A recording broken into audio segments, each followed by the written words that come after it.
Good morning, Kenya. This is Kenya News Alerts. And this is Morning Tea Show.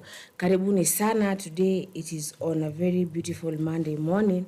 Ikiwa the 26th of May 2025. I am your host Zulfa. Karibuni sana, karibuni sana. Good morning. How are you doing, guys? My name is Tilda. Welcome to the show. Imagine tumewa miss. We've really missed you guys. Welcome to the show na tukae hadi tamati.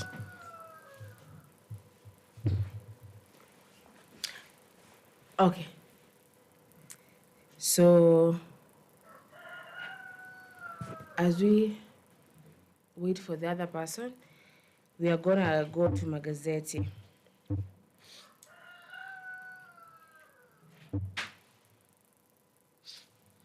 Aya, so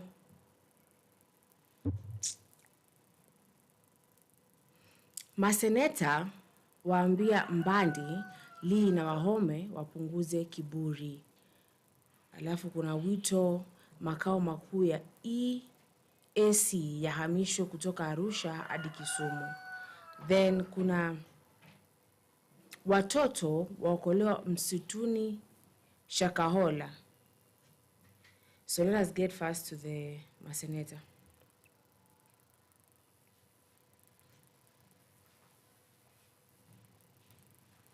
Mawaziri watatu sasa waandamwa na maseneta kwa kiburi kutokana na kukosa kuitikia maaliko ya kuhudhuria vikao vya mabunge ya seneti.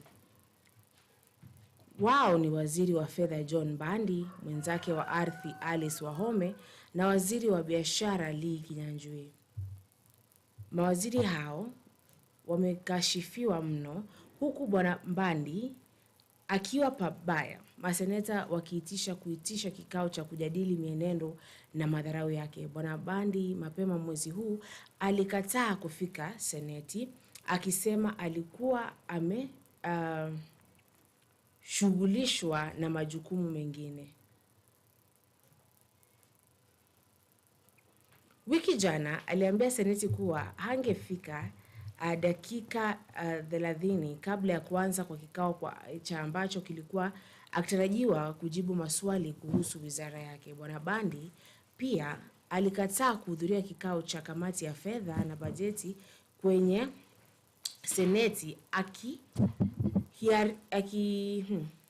akihari kuhudhuria mkutano wa kisiasa katika kaunti ya Migori kisha kufika kwa mahojiano na kituo kimoja cha runinga baadaye jioni.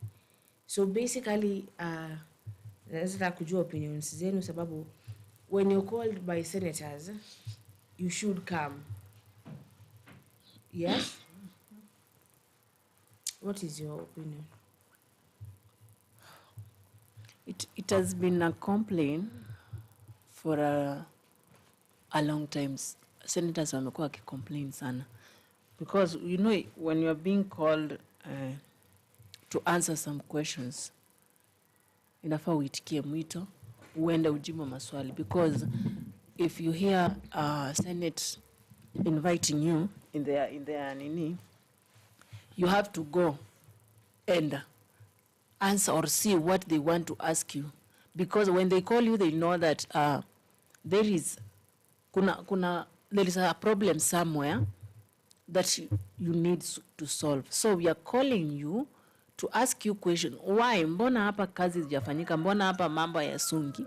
So that you can give answers. But sasa kama mtu haizi kuja Senate ajibu maswali, lakini anapata time ya kwenda in another radio or another TV kufanyishwa interview. Hiyo by the way, hiyo ni madharau. Actually just live. Because uwezi enda kwa TV ama kwa radio, unaenda kuojiwa huko na mali important kabisa, ujafanya nini? Ujafika hapo. Is it the radio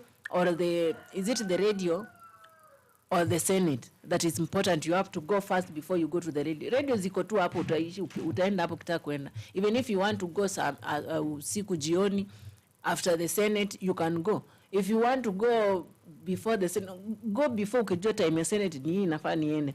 These people of radio, kwani ni wakubwa kuliko? Si wakubwa kuliko. So, they'll give you time, you go to Senate, answer those questions, and then come back to the radio if you want, or to the other TV that you want to speak. Hii mambo ya kuongea kwa TV is important. Questions, you have to answer questions in the Senate if you are working or not working, because ukiitwa hapo wanaona kazi yako ina yumba. You see? Yeah.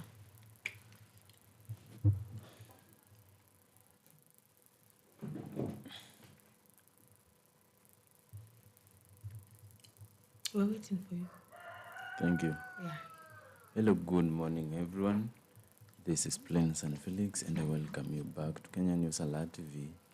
A new week. This is a new week, and I believe that as we are going to progress with the rest of the days, God's will be upon us. So thank you so much, my sisters, and I'm very sorry to let you down. Getting into set a little bit late, but it is because of what you understand. So thank you so much. I see yesterday many things happened. I don't know maybe whether you are aware, but let us maybe chip to what happened yesterday after exactly you are finished kuangalia hiyo story ya gazeti. Yeah. Okay.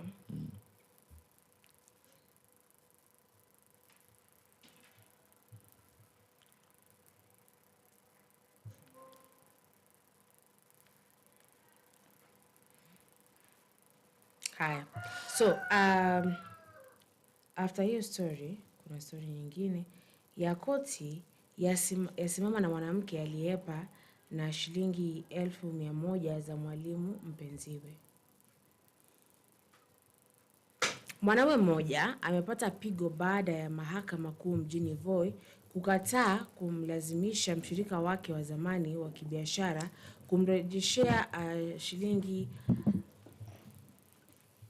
1,100 alizompa ili kuanzisha biashara ya pamoja.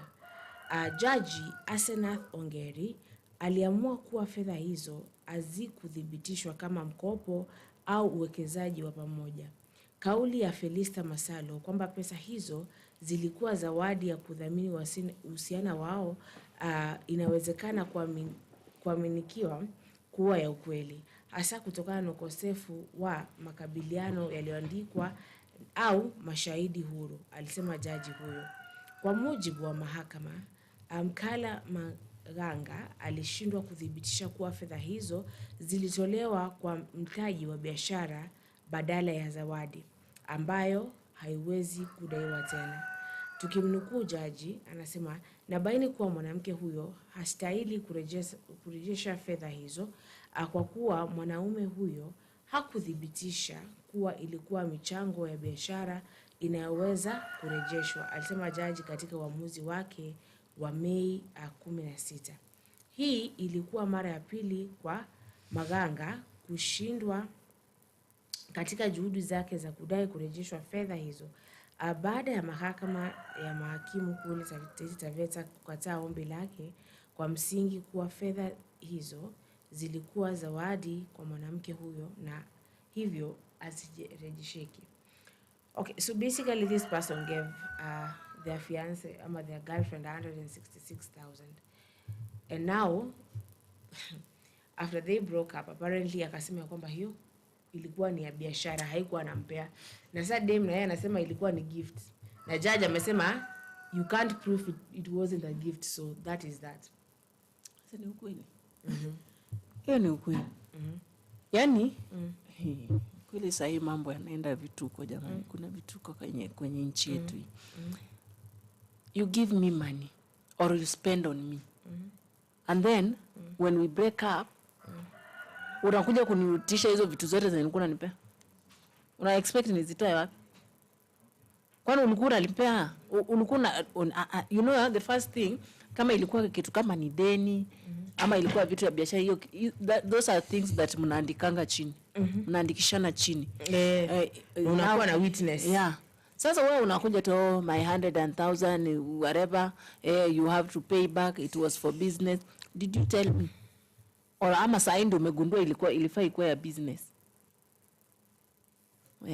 Hizo azirudi. Hiyo imeenda kwa mganga, ukishapeleka kwa mganga ya irudi. Ishaenda nani hivyo. So the lady is just okay. Kama alianzisha kitu ya maana ya kufanya na inamsaidia yeye na alipewa pesa, angekataa pesa? Hawezi kataa pesa. But sasa, do you see venye inaharibu vitu? Because sasa now, even for your boyfriend to give you money, aleta mamake hapo as a witness. Unanipea pesa ya kazi gani? If you don't want to give me money, be with your money. Sawa? Na kama unaona unaweza nisaidia, sio ati ukuje ati hii pesa nakupea because you are my girlfriend, but tukikosana utakuja, my friend, kanyaga kubwa enda. Just like that. Raundi hatuna time ya kubembelezana na watu. Kama unaona pesa yako ndio itanini sana kwangu, just go. Acha tu nijitafutie yangu kidogo yenye napata kila siku, itanitosha. Then you come and give me a lot of money, and then at the end of the day itakuja ikue drama. And I don't want. Okay. So let us go to the next day.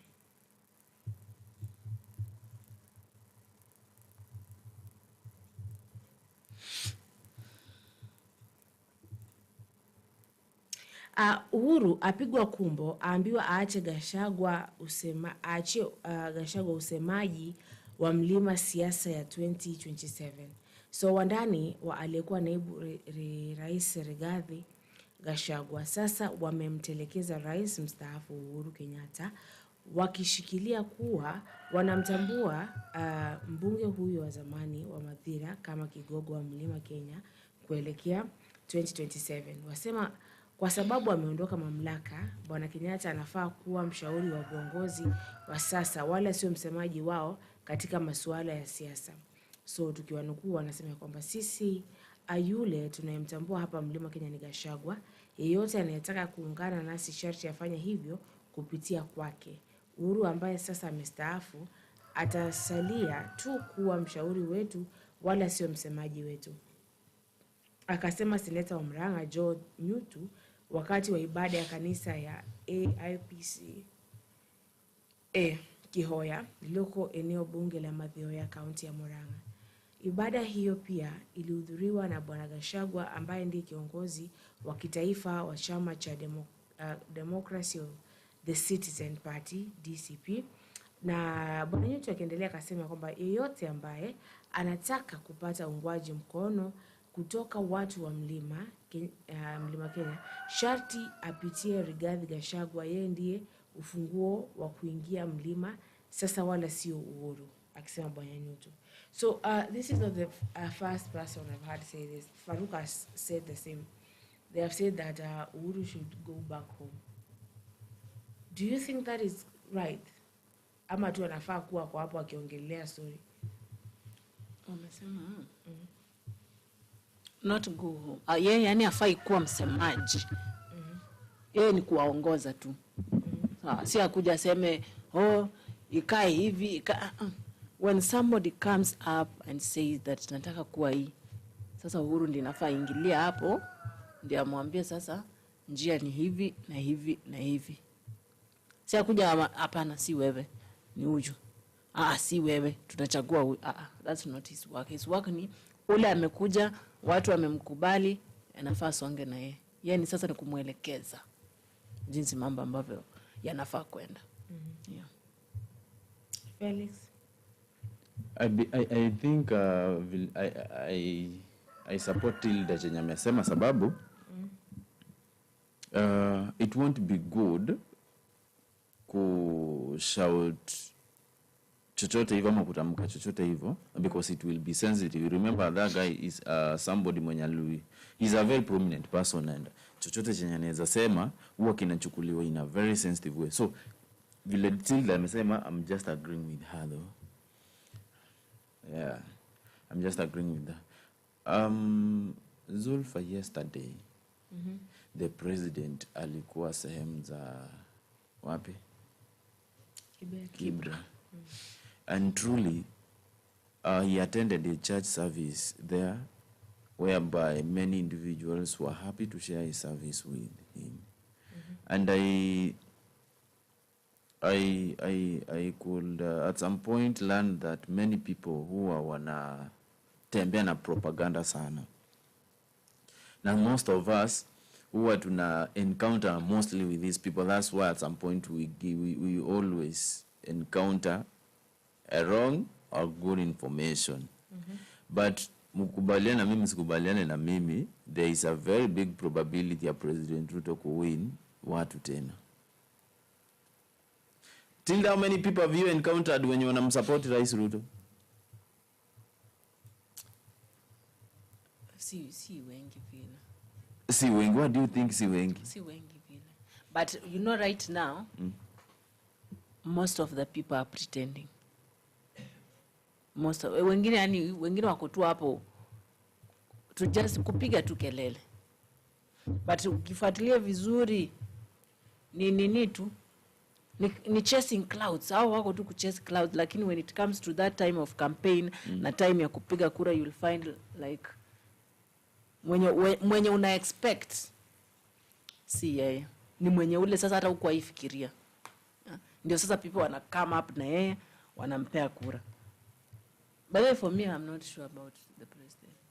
By the way, I'm not sure. As in sure aje? Kama ana win 10, mimi naona akiwa tu hiyo one term. Hey. Yeah. What if I say that wewe you are one of those people when you want to encounter now watu wenye wanamuongea tu vibaya pekee? By that, let me tell you that yesterday mali nilikuwa, I came to realize that things are different according to the way we are thinking. That area, watu wengine walikuwa wanasema Ruto aende, wengine wanasema Ruto asiende. I gave someone an opportunity at least to explain the main reason why anasema Ruto aende. I'm telling you the truth. The person ran away from the camera and the different person came to just explain according to her view. Unajua like hizi ni vitu zenye sielewi vile zina happen, but I think hii ni kama game. Hii ni kama game whereby I believe that kila mtu anafaa kuwa very careful and asifanye kulingana na emotions. Unaona? Unajua sasa kama yule jamaa wakati nilimpatia opportunity, please will you mind if you can enlighten Kenyans if possible waelewe the main reason unasema if Ruto aende nyumbani. Akafikiria akatoka kwa kamera. Sasa mimi ninajiuliza what is the reason behind Ruto aende nyumbani basi kama mtu anaweza toka kwa kamera. Haya, nikampatia si uongo, nikampatia another person an opportunity. Nikampatia an opportunity ya kuongea pia. Akasema Wakenya waache uvivu. Sitaki mtu anisalimie. But akasema Wakenya waache uvivu, wafanye kazi na Ruto hawezi kukuwekea chakula kwa meza. Mnanielewa?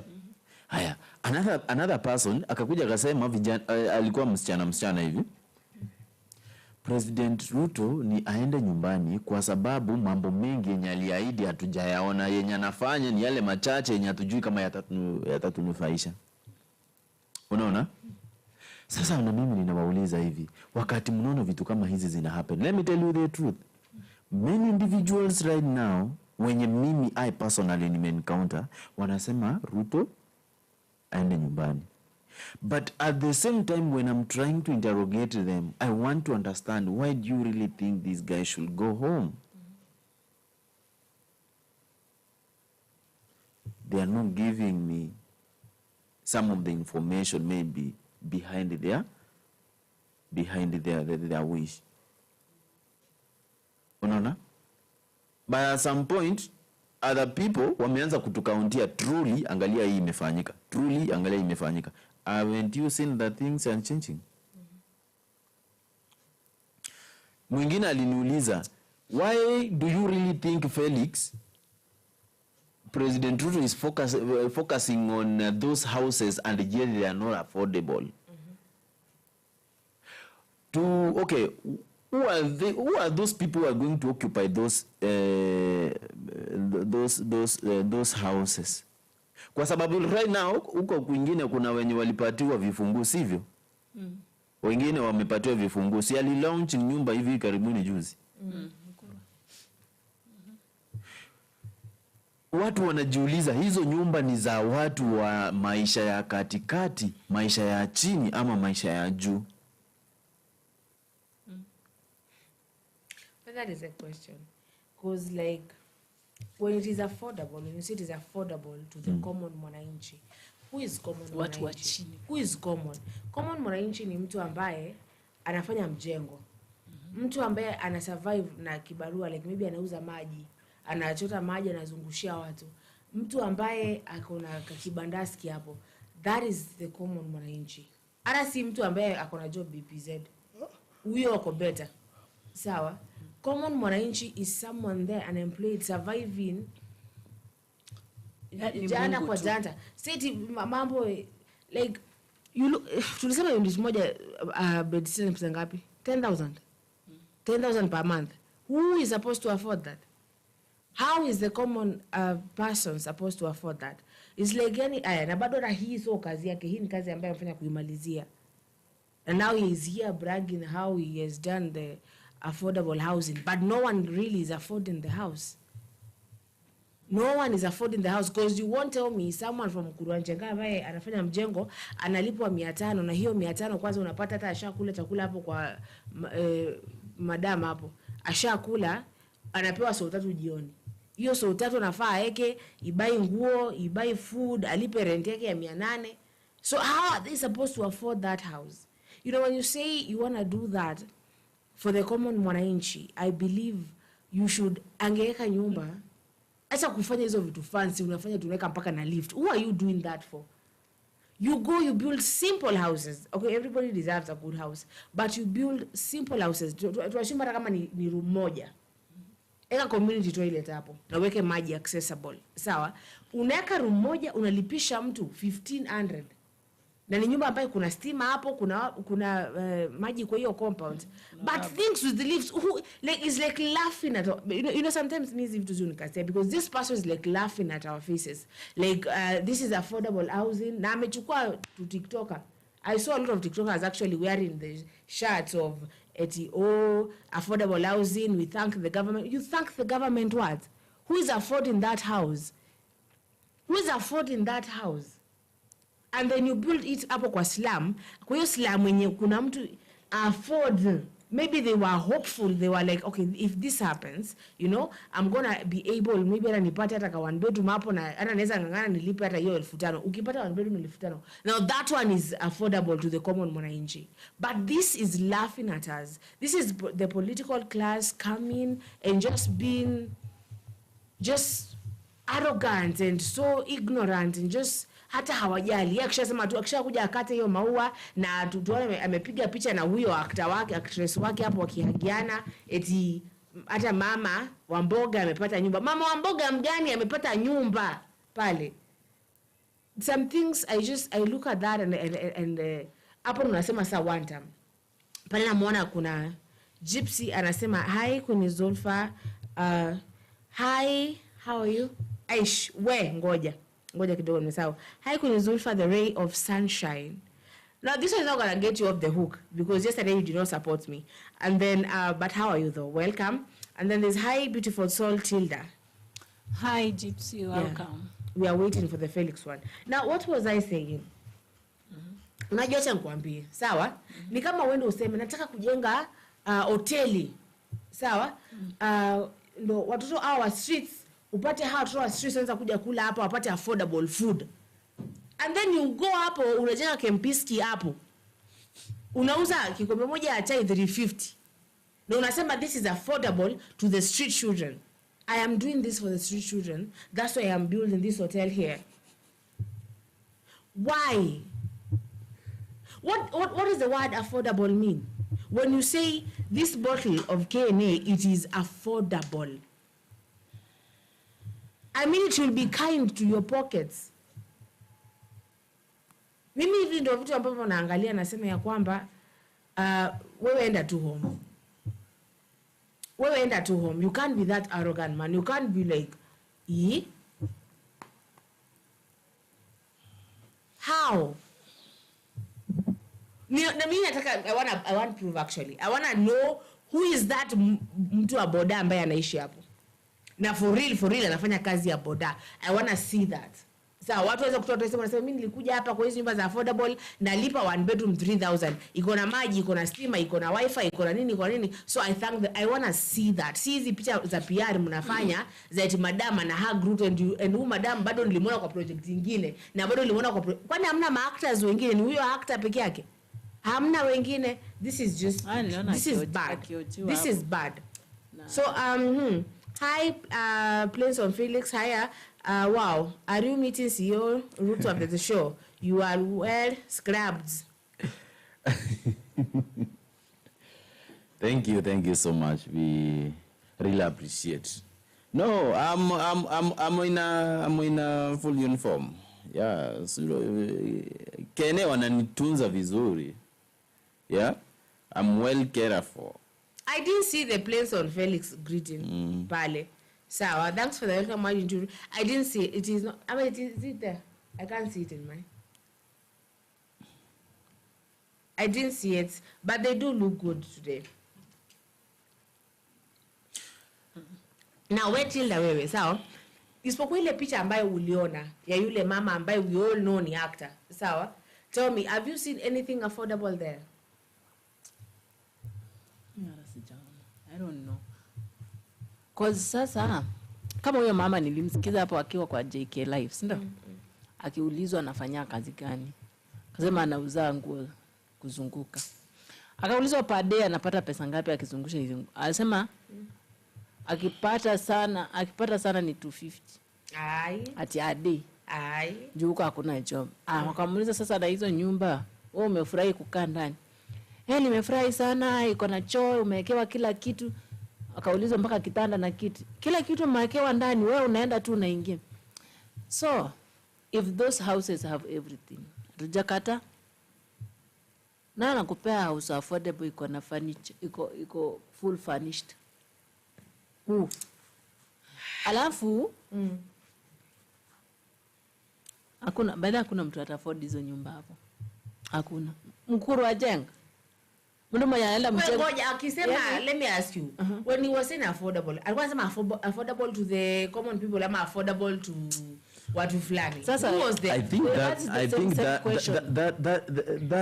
that was a term which was used to according to this term that affordable, it was used to favor those people wenye wana struggle kupata chenye wanataka, so waende kupata in a cheaper way.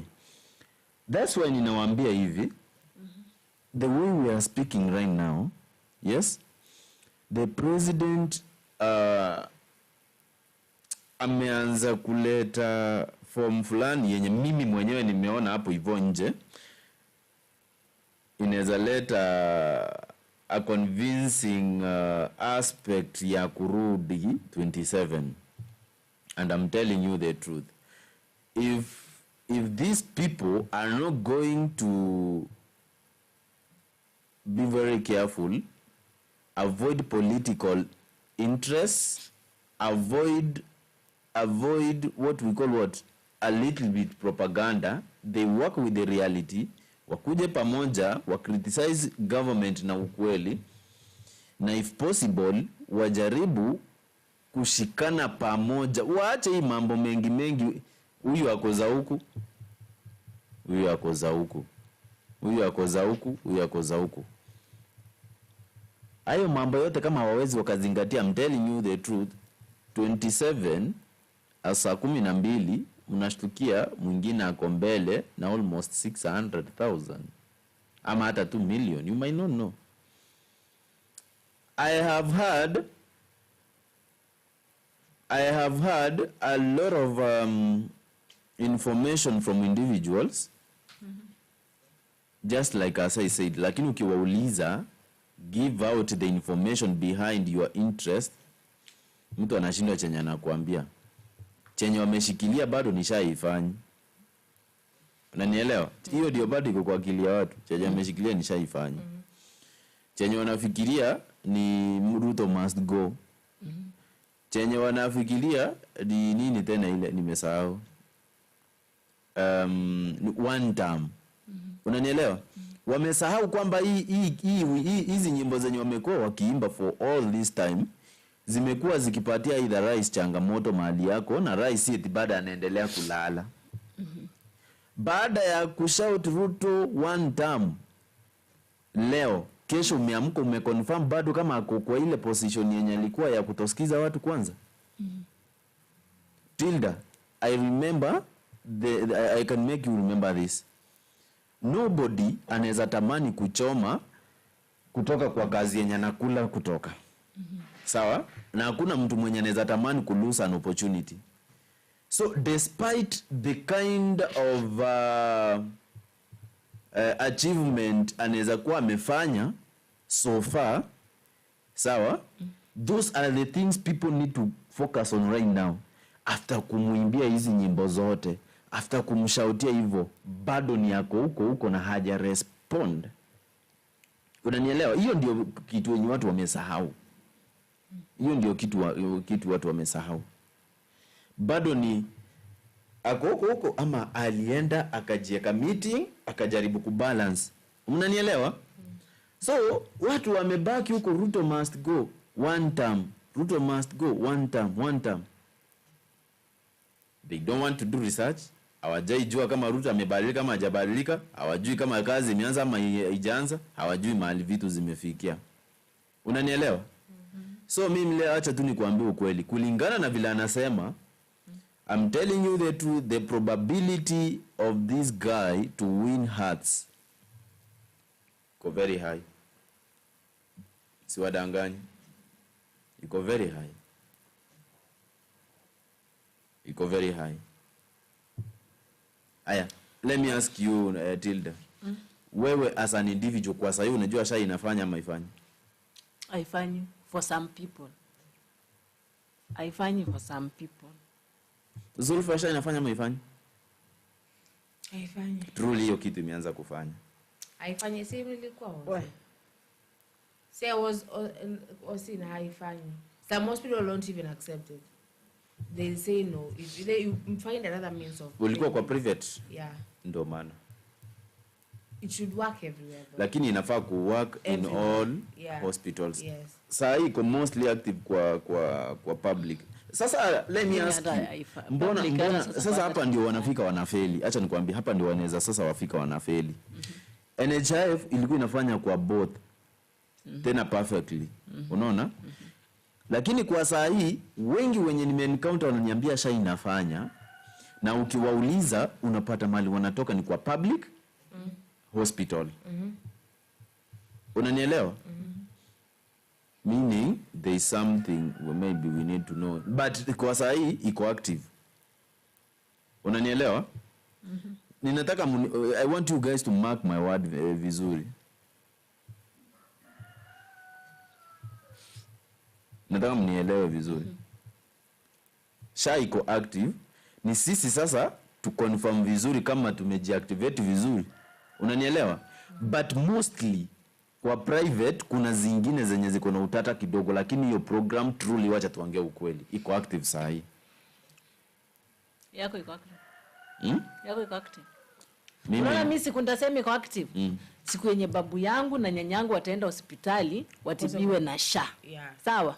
Ikifanya. Lakini right now they are still complaining about the same thing. Even my friend that my friend mwenye nakuwa na yeye most of the time, when nimekaa na yeye for the longest time, amekuwa tu juzi tu osia where in Kitengela public, atishaifanya, lakini you have to register it by force. Ndio uende uanze kutibiwa na register hiyo SHA, but it's not working for you. SHA ya Ruto inabagua. Kwa nini inabagua? Ruto hawezi kosa kitu ya kusema aende on home. Asikizi wa Kenya, people are dying. SHA ndio hiyo inabagua. Tunatoa nini pesa ibague watu. Kama mtungi ya gas itakuwa 300. Akakuja akigeuka. So You know, we don't want lies. Hatutaki kudanganywa na hatutaki kubebwa ujinga. Hapa naona kuna Gypsy anasema pale juu, anasema Felix, I watched that great ground show, but that already is definitely on 527 bob. This is why Ruto has got the pass. And then Victor Ambua says inafanya achana hao hawajielewi mambo vipi. Alafu Gypsy says again, affordable housing is for those with income at or below the medium. Yes. They are normally a government schemes or where properties are offered at below market value, either for sale or for rent. Alafu Gypsy anafanyaga pale. Sawa. So basically, I don't know who it is working for. Mimi, government, they do things. It's like they are working for a certain class. Like history kwa ya mamboga na mtu wa bodayo kwa ni story. There's that certain class. That certain class ambayo inafanywa kazi. So sisi, like there's those people. Unaona Ruto angekuwa mjanja unaona mama mboga wake hawa na bodaboda angewapanga. Unaona angeanza tu na wao. Hao ndo angemwitishia. Hata mungesema Ruto one time hiyo hata singekuwa mimi nasikia. Those are those people who will come once. Bodaboda people and mama mboga. Hao wasikizange mara mbili. But you just come and lie to them, and then at the end of the day wako hapa wanakulilia the same person mwenye ulikuja kuwadanganya. Kitu yenye unawafurahisha nayo ni maleso na ma t-shirt. Surely. Maybe kuna wale wachache wenye amesaidia hivi moja. But it was not for moja. It was for those all people. Ndio mimi naambia watu wacheni kutupea, wacheni kuja kutufurahisha. Ati nitafanya, mimi najua sikutakuwa kutaenda, nitafanyika, si mimi mnaniamini, sijui whatever, and then haukamilisha, hautimizi. Yani ati ndio sasa tukupe kura. Right now people don't listen to that because hiyo ni just a bullshit. Ati nitafanya, mimi najua kazi itafanyika, mnipei kura, alafu mnajua sasa mimi sasa nikifika pale nitainua mama mboga, nitainua mtu wa bodaboda, mashule zitakuwa sawa. Yani you are just there. Hata tuko karibu kumtengenezea remix ya hiyo wimbo. Cause it's just there. Remember angekuwa mjanja hao watu wa mama mbogas and the bodaboda people, because hao watu wakitaka kupigia kura wanakuja kama wote. Wanakuja wote safari moja because they see and they have it in their hands. They say that huyu mtu ametufanyia hivi. Mama mboga ndio hao. Ndio hii tumejengewa soko. Soko yetu ni safi, iko na maji, choo za soko ni safi. Yaani hakuna tatanishi, kila mtu amekaa mahali pake, kuko sawa.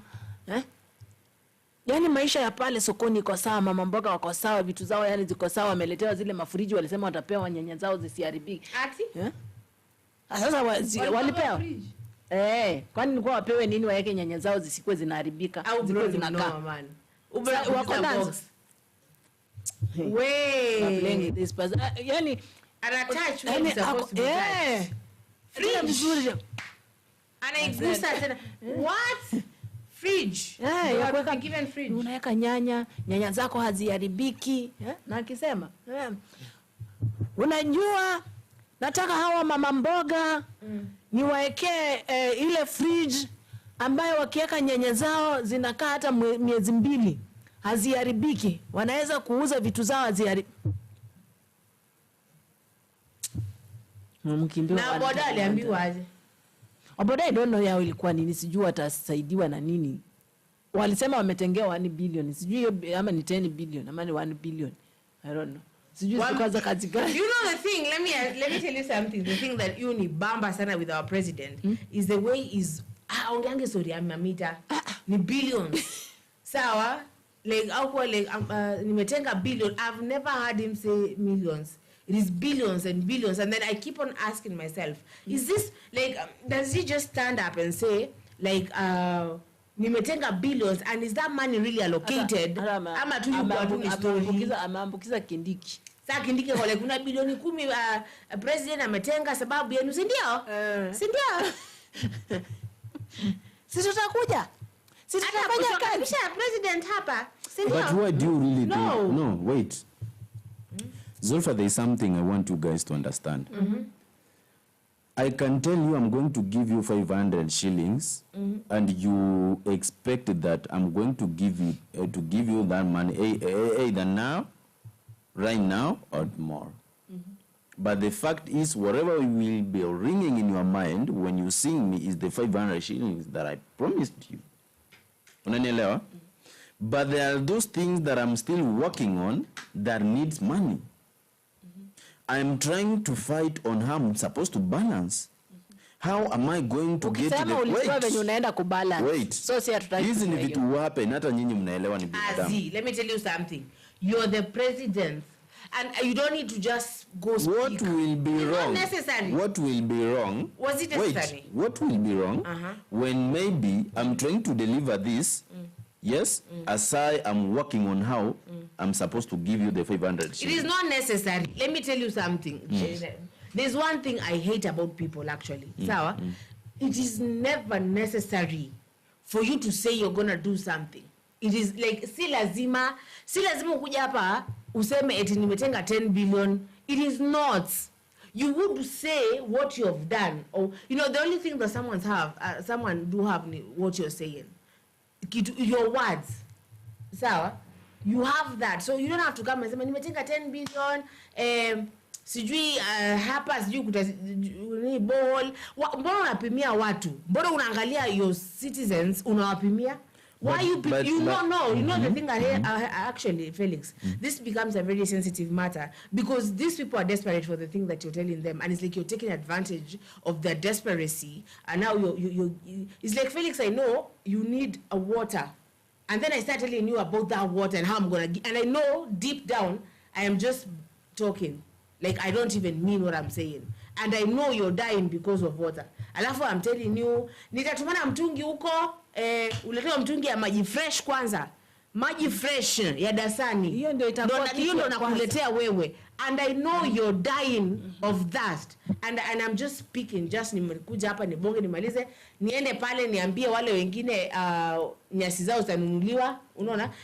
You do not have, let me tell you something, Mr. President, you do not have to speak, you do not have to come and just blabber things and say, and you know, really, you know, kwanza kitu ni affordable, zinaweza tu zikinikatia.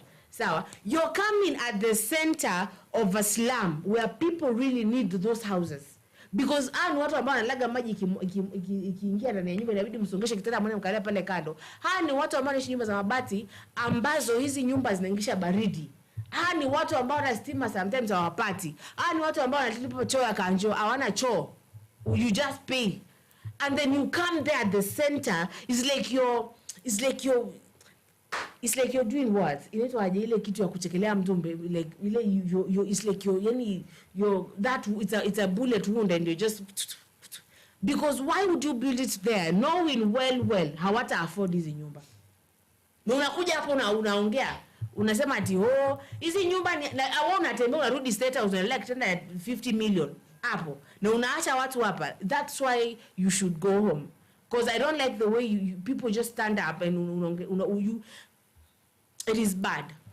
It is bad. Let me tell you, it is really bad. You go to Mandera, you say barabara italetwa hapa, stima itafanya, and these people really are desperate for that. They want that, and you're just blabbering. Wewe unabonga tu malize uende the next place, like the way Kindiki eti tunaingia 5 counties in a day. You're just unafika hapo uko like nipe script hapa. Hawa kitu nasumbua ni nini? Ni hawana shule, sawa basi. Tumetenga 20 billion za kujenga shule hapa, and you know you're not gonna do that. You're just speaking. You unabonga tu unaongea tu unapeana 100k hapo unapewa 50-50 nyita wasaidia, and then you get back into your fancy car, you go to the next county. Give me the script of this one. Wanasumbuliwa na shida ya hospitali, hawana hospitali. Okay, ni wapi kuna land iko free tuseme tajenga hospitali hapo? Anaambiwa haraka anasimama anasema sasa hapa atajenga, president alishatenga, hata vile nakuja hapa alishatenga 50 billion inajengwa, hata atakuja mwenyewe kufungua, and you know that is a lie. in fact, all of you go back home and even go out of Kenya. You just leave. It's so annoying. Wajua wanauliza aje? Ni wajanja. Hapa mnasema mnataka nini?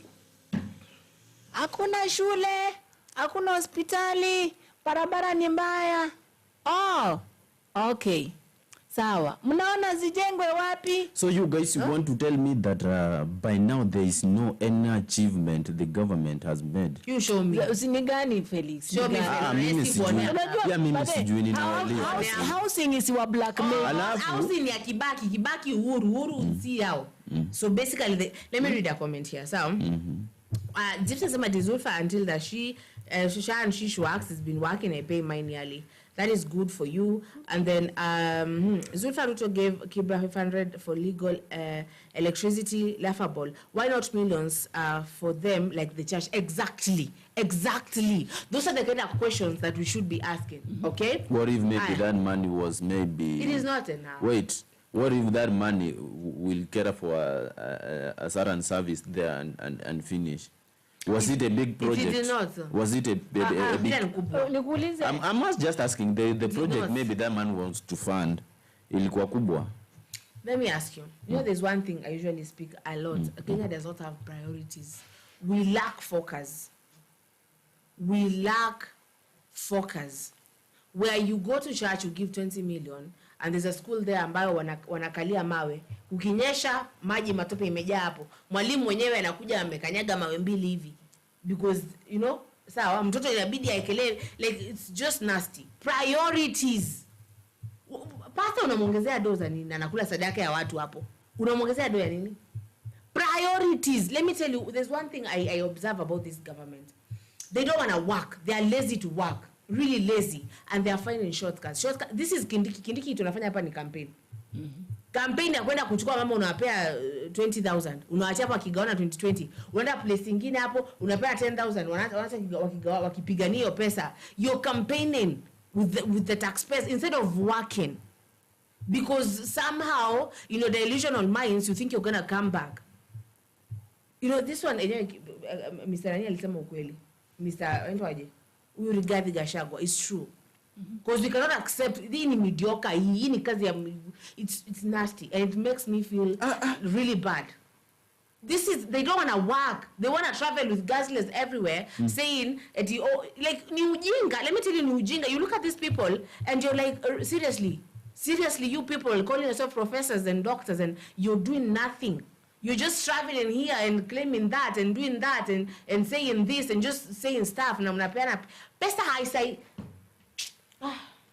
Someone else. Today you are bitter. Really bitter.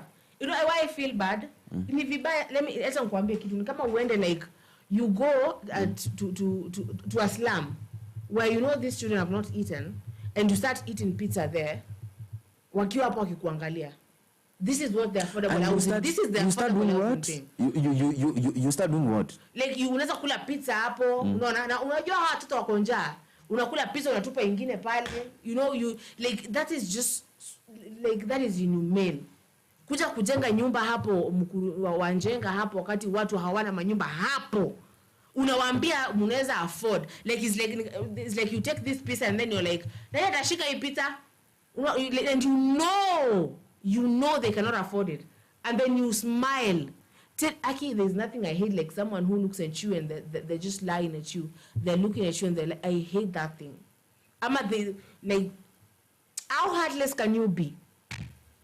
Wana kuja hapo unadanganya hizi nyumba mta afford. People obviously they're going to trust you. You are their president. Your words have power. You know? Kuna mtoto hapo, I feel so emotional right now, like kuna mtoto hapo ambaye anaambia mamake, "Mom, sasa kama unajua maybe wanaishigi kwa nyumba ya matope hapo mkuru anjenga, like it's really bad." You know, tutaingia pale and the mom just knows they cannot even go there. Na unakuja hapo and you're paying these TikTokers that should be cancelled actually, you know, to say that these houses are affordable. Tunasaidia Wakenya wa chini. Wakenya wa chini nani? Wakenya wa chini is who? Who is that Wakenya wa chini? Let me tell you now. Even let me. I didn't do this emotionally, but I think it's getting emotional. It's getting really personal. So, according to your view, what did you really think you could have done when it comes to these projects, affordable housing? That is a lot of money. Akujenga nyumba weke mpaka lift. Sijui ufanye nini. It's a lot of money. Wado angejenga tu nyumba simple. Upate mtu wa mkuru. Tunasema unajengea mtu hapo chini. Ujenge hata kama ni single rooms. As I said, but ujue mtu wenyewe wa mkuru anjenga anafanya mjengo, anaweza afford the umoja akisave alipe nyumba. That like the fuck is that? You know, I look at some things hivi and I'm just like, you people are so heartless. You people don't even care. Wewe tu uko tu hapo. Uko tu like huyo ni nini wewe? Whose house is that? When you come and say it's for the mboga mgani ataanza kulipa nyumba 10,000 yenyewe sisi. Nani kama hiyo 800 ya kulipa nyumba yake pale inamshinda.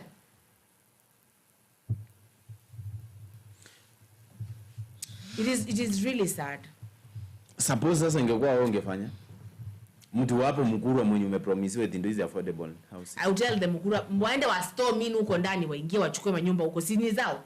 Si waliambiwa ni affordable zao. Go there. Ama see there's evidence. Alisema hizi nyumba ni zenu, ingieni kwa hizi nyumba ni affordable. You go there, you storm inside, you go. You know, it's your money at the end of the day. Go inside. Kila mtu achukue unit yake. Because you just don't do that. No, ulipe ile kiwango yenyewe. Wewe unaweza lipa. Ulipe 1,000. Sababu unajengea nyumba. Unajua you look at let me tell you something right now. Sawa? We do a lot of charity. Sawa? Unakujanga unaangalia there's this thing where you do this. Unaangalia I'm going to this place. Kuna nini? Kuna wasichana, kuna wavulana, hawana nini, unaangalia hakuna blanketi, maybe unaangalia mattress, you go first, you access the place. That is what we do. Unaenda hapo unaangalia kukoaje, unapata hakuna mattress, hakuna blanketi, hakuna food fulani. You balance it. Hautapelekea wale watu nyama ya mbuzi, itawasaidia aje? But if you balance, like if you save like 200,000 and this 200,000 you go, you buy blankets, like see zile fancy, you buy duvet. Una buy tu blanketi ambayo unajua at least someone will love something. Mattress when you buy a mattress, you balance it according to that place. Ndo hii pesa hitoshe pale. Ruto did not have to go wajenge nyumba za lift huko. These people of Mukuru and Jaga, they just need a roof in high leak. They just need a roof. They just need their own toilets ambayo hawalipi. Let me tell you, when you don't have somewhere safe. Yeah, and thank you. And somewhere safe where you know, like hapa nikipata ka single room kangu na kuna choo community na hapa kuna tanki tumewekewa, you know, it is something. When you don't Yani sasa Mkurwa, the way these people were living, tuseme before hizo nyumba zijengwa. You raise hopes, you know, tunachukiaga. You raise hopes. You're raising hopes of these people.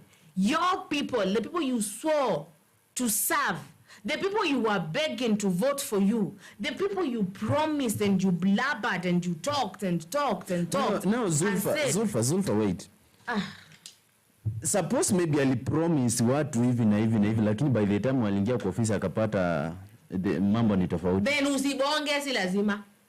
Usibonge, overpromise. Oh no, Felix, nasikia nikisema hatujakata. It's good ukuje kupromise, lakini usipromise kitu ujui. Usikuja kuniambia like tuseme nimeenda kusimama wa MCA. Sirio? Alafu mimi sijai kuwa huko. Nianze kuja na kuambia Felix, nataka nikuwe MCA wa Kitengela. Sasa Kitengela naona haina barabara. Nikienda hapo naenda kuwaletea niwawekee maram, nikuje niwawekee barabara, lami, niwajengee huko kukae smart, kukae kama city. Nimeenda huko kwa ofisi, najua mahali lami inatolewa. Mimi najua. Sijui. Let me tell you something, yeah? So kuna haja nikuje niwadanganye na hakuna kitu nitafanya. Hakuna hata kitu najua about huko. Ambia mtu I'm going there. What I'll find there and then Hata ingia pale umalize miezi 2 alafu kuja tuambie sasa nimeona kuko hivi, nitawatengeneza hii barabara, nataka nianze afadhali. Sasa ameenda huko ameona venye vitu ziko, labda vitu ziko sawa. Na tuone kazi ikiendelea. I feel like atienda huko akipata vitu ni ngumu na unakuja kusema like you know, like when you're in, like when you go to an hospital, so you're really in pain, and you see a doctor, like hata kama ulikuwa in pain, something in you feels like at least, you know, like at least the doctor is gonna see me, and maybe hata kama hauta feel vizuri sahi atakupea dawa, there's something they're gonna recommend that is gonna be good. Sawa? So when people of Mkuru and Janga see the president there, they saw hope. Sawa? Yes. And then you come, you look at them. What? How do you come and look at people, sawa, and then you lie to them like that? How dare you? And how dare you? Halafu unakuja hapo unatuambia eti kazi unafanya itakupea 2 term. Inakupea 2 term na nani? What? Like seriously, I know Ruto was not perfect. No, obviously. Sawa, alitoka kwenye madeni nyingi. Kibaki also wasn't perfect. Moi wasn't kabisa hata na mbali.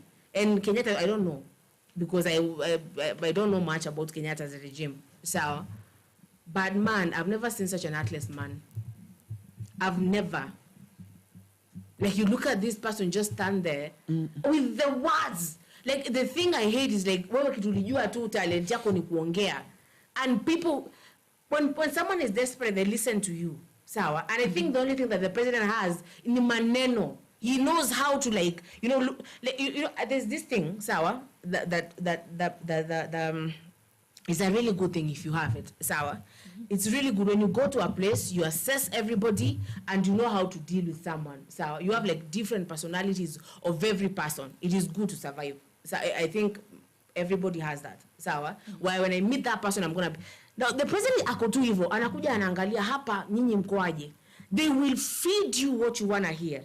But the thing that the president you don't understand is when you look at you, ukikuja, sawa, hata kama hapa tunajua huyu tu ni mwongo, tutakusikiza. Because somehow deep there we're like, maybe you mean it, maybe yenyewe amekuja ameona hapa Mkuru wa Njenga yenyewe tunaishi vibaya. Maybe. And then wewe unamaliza kublaba hapo, acha niwaambie mimi nilikaa kama Ruto, nikaona nikuje tujenge hizi nyumba ni zenu. Sasa from now muhamie hapa. Knowing well after utoke hapo gates zinafungwa. Knowing vizuri, Mr. President, that ukitoka hapo na unapenda tu wapewe 50-50. Shame on you. Shame on that. Shame on anybody who comes unaona upewe watu 50-50. And then you lie and you're using their taxes, and you in fact, hata suti umevaa ni tax za watu, haujanunua na pesa yako.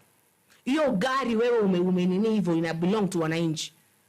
And then you're there lying. You know, I ask myself, unajua nimesha nikijiuliza, hizo nyumba ni za nani? Hizo nyumba ni za nani yenyewe? So you don't have even faith that hizi nyumba ni za government. Like this is a lot of bullshit. Let me tell you, like, this government is just a lot of bullshit. Like, a lot. And they look at us, sawa, and shindwe. Let me tell you, you just look at someone, the way anatumia watu wake. And kitu na new thing, I was looking at the videos of back when akiitisha ikitu. Sawa? How good, Nipeni stuff. Unaona, mimi nitafanya. Umeniambia mpaka story ya fridge. I didn't know that on your fridge. But I remember how he was so good praying, crying in church. Praying and crying in church. And sema mimi ni Mungu and Pastor Rachel and I don't know what. And you take that thing, and you take that advantage of people. Unaichukua alafu you just take it and you just like smash it like hivi. Unaifanya hivi kabisa. And you keep on doing that. And you keep on, and then I hate the entitlement. The entitlement of mtu kusema kazi ambayo nafanya kazi gani. You know, you can call me to the State House and be like, Zulfa, hii ndio kazi ambayo nimefanya. You know, even Rudi kaambie watu. Because how stupid do you think Kenyans are? How stupid? nini hii like inaendelea eti nimeshikana na Raila ndo tufanye kazi gani? So Raila kazi gani hiyo inafanywa? I just feel so upset. That feel in na Rais alisema housing mimi kazi yake ndio itampatia kazi gani? Wewe ni kazi gani? Second term. And you have to agree. Hiyo kazi yake yenye mnakataa labda ndio watu wanafurahia. Like I just tell the president like but let me tell you something. There's something I said. Sawa. Imagine hakuna mahali imeandikwa ni mandatory akuja kupe pesa. Ati? Akuja kupe pesa. Ati? Hakuna mahali. Hakuna? Mahali imeandikwa eti kwa katiba. Akija hapa lazima apeane pesa. Hakuna. But what if, you know, there's something I said about Babu. I said kama yeye kuenda prison atoe watu prison, hizo ndo hongo anatupea sisi. Za you see what I'm doing, so you're going to vote for. Kama meaning those are the convincing elements. Maybe somebody at some point. Those are the things. Coming here and saying, hata huyu nimepea chief wenu 200. Nikitoka hivi mtenda mkunywe chai. No. Sasa unakunywa chai mpaka siku gani? Akuje na roli. Nataka akuje na roli hivi aseme there's something that Kawira used to do. Sawa? Kawira yule ambaye alimpichiwa Wameru. Kawira used to have that thing called Operation Okereka na Kameru. Sawa? He used to come she used to come with like lorries nizi. Anasema watu wa boda sameni pale. Hizi ni mashini 30 nimeleta za kuosha za car wash. That is kuongana. Hiyo ndo kuongana. Sasa ni kuja president hapo useme hizi ni lori 4 zimeleta madawa kwa hiyo hospitali. Oneni madawa ikipelekwa hospitali. Unakuja unapea watu wanapewa 50-50 and then someone anakuwa mgonjwa anapelekwa hapo hakuna hata dawa. Mtoto shuleni unakuja unapewa make 50 bob ambaye hata haiwezi nunua sukari ya kuota. They go back home, there's nothing. Like and the thing I hate most is that there are Kenyans who are falling for this shit. There are Kenyans who wanakuja wanapewa tu 200, they are like prezo kofiti. Like fuck that. Why? Like nini wewe? Haven't we been here? Why are we in this situation right now? Because mamako na babako walikuwa wanapewa 200. Then the MCA anaenda ama MP ama I don't know who used to be back then, and then that person goes forever. And now kuna watu tu kuna mtu unapata tu ni mtu wa Gen Z na anakuja anadanganya na 500 200 anaanza kusema in fact weenda tu hamia Uganda man, because like no fanyeni kazi. Actually this is nitaacha kuteta because it is nistaki when I see Kindiki akizurura huku I just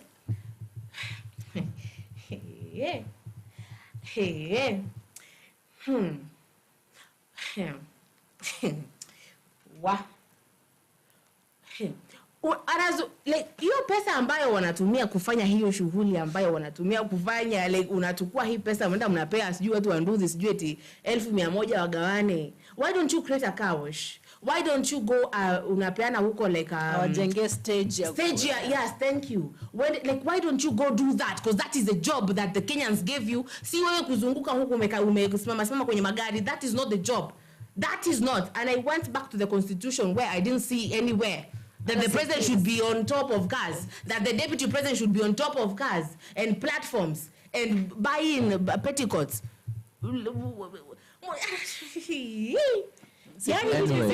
Security lights inafaa zikuwe kwa barabara. Kuna security lights gani? You go to roads in these places, there are no roads. You go to place like Adriva ni barabara, people are getting cholera, and then you just see people kwenye magari eti mtakaribisha president huku. And I don't know who teaches these people all these languages. You're speaking Kyuk, you're speaking Meru, you're speaking Sijui Mbere, you're speaking Kikamba, you're speaking everything. Is that your job really? Is that why you're there? Hiyo ndo kazi ambayo umepewa wewe ya kuzunguka. Like why this government so mediocre, like someone said that let us try to assume and give them time. By the end of 5 years, then we judge them. And that's why I'm telling you, guys,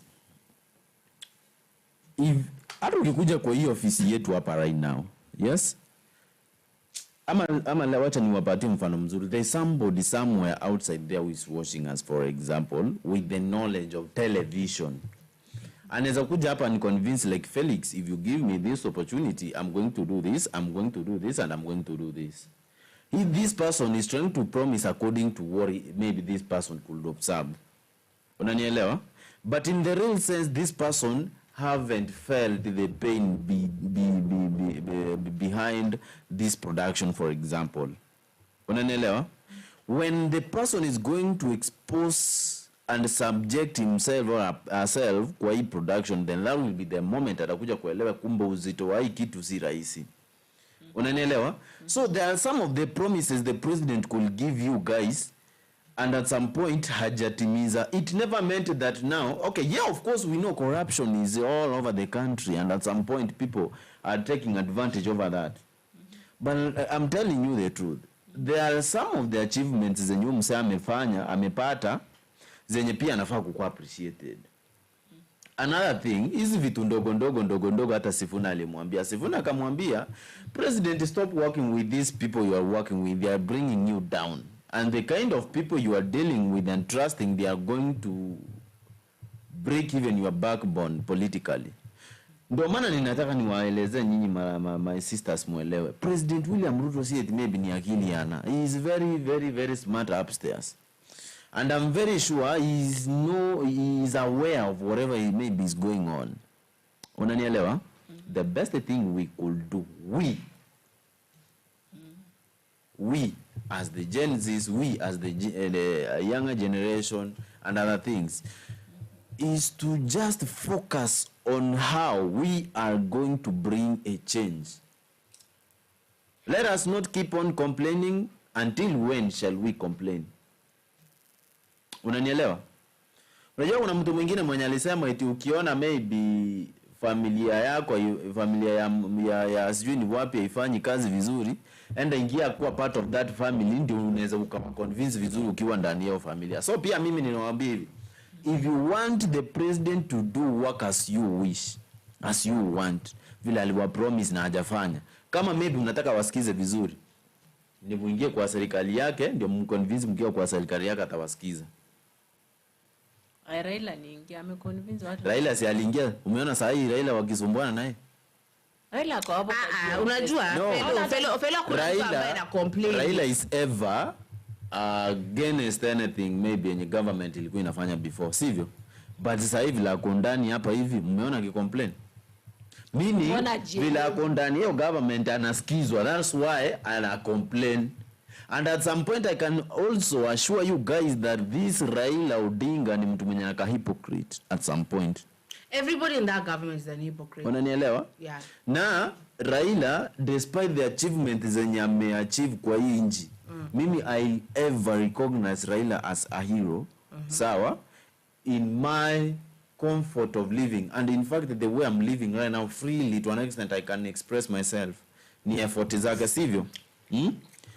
But Raila akiwa out of the government huwa ana complain much, anasema ati sijui nini sijui akiwa ndani ya government huyo tunaongelea huyo baba na yeye ana complain sababu ando aingie ndani ya kule tu anakula. They do that for their family interests kidogo. Yes.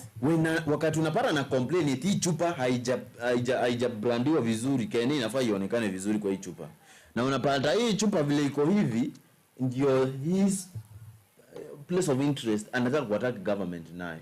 Sawa? Sasa squeezy atujasikia story ya kitu kama chupa kwa mfano ama barabara ama whatever maybe might talk about, lakini ametulia. Watu wenye wanaongea ni akina Sifuna, watu wenye wanaongea ni akina Babu Wino, the likes of Babu Wino kwenda hata hajatoa gown. Mliona hiyo video? Amegraduate hivi hata before atoe gown, wallahi ameanza kuconfirm vile yeye ni msemweni. I'm telling you the truth. Watu wangekuwa kama njia kama hiyo, then we were to be at a certain working. Yes. You know when I say sawa, when nakuja nasema ya kwamba hata before ni sawa my point ni kukata pole. I'm telling you the truth. If you want to be listened to, ni uingie ndani ya government.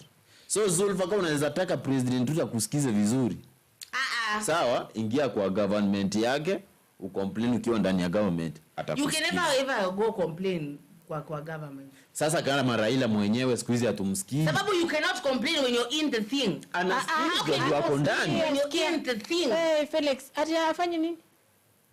I beg your pardon. Raila complain.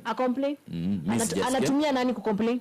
Sasa anatumia nani ku complain? Anatumia nani ku complain? Those are the individuals when wako na political. Raila said himself, Sifuna akiongea is talking on my behalf. No.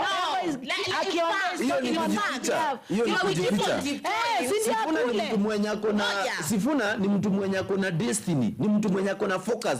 Na mwenye anajua aje a day will come when he is not going to work under someone's guidance. A time will come when Sifuna will be embedded. A time will come when Sifuna is going to have his own political party. Mbona si sai? Wait, a time will come when Sifuna will be a role model. We need those people to come out. We keep on tiptoeing these issues. Sawa, unajua mimi nimekaa, unaona? Nimesikia kitu imenikatia. I was actually looking kwenye story jana. And niko like, mbona wanatupimia hiyo design? You know? Mbona wanatupimia tu like hiyo design? And then we keep on tiptoeing these issues cause like what is the work? Sawa, what is the president supposed to do? Anakuwa na kazi yake ni nini? Manifesto ambayo alikuja nayo, who is it leading? Hata we don't even use it. And I hate the way we are, is it to reform or what? Which is the right word? Tunarudi hapo. Mimi ninataka kuuliza niulize hilo swali. Unajua mimi sijamalizana hii story ya Sifuna na government na. No, Sifuna is good, but he is not helping us. We had when kuulize affordable housing mkuru ni sahi. It is happening right now. Sifuna huko? He wasn't. But I'm asking, is it happening right now? Do people need those houses right now? Fiti Sifuna will have, obviously, you know, he has like a very bright future.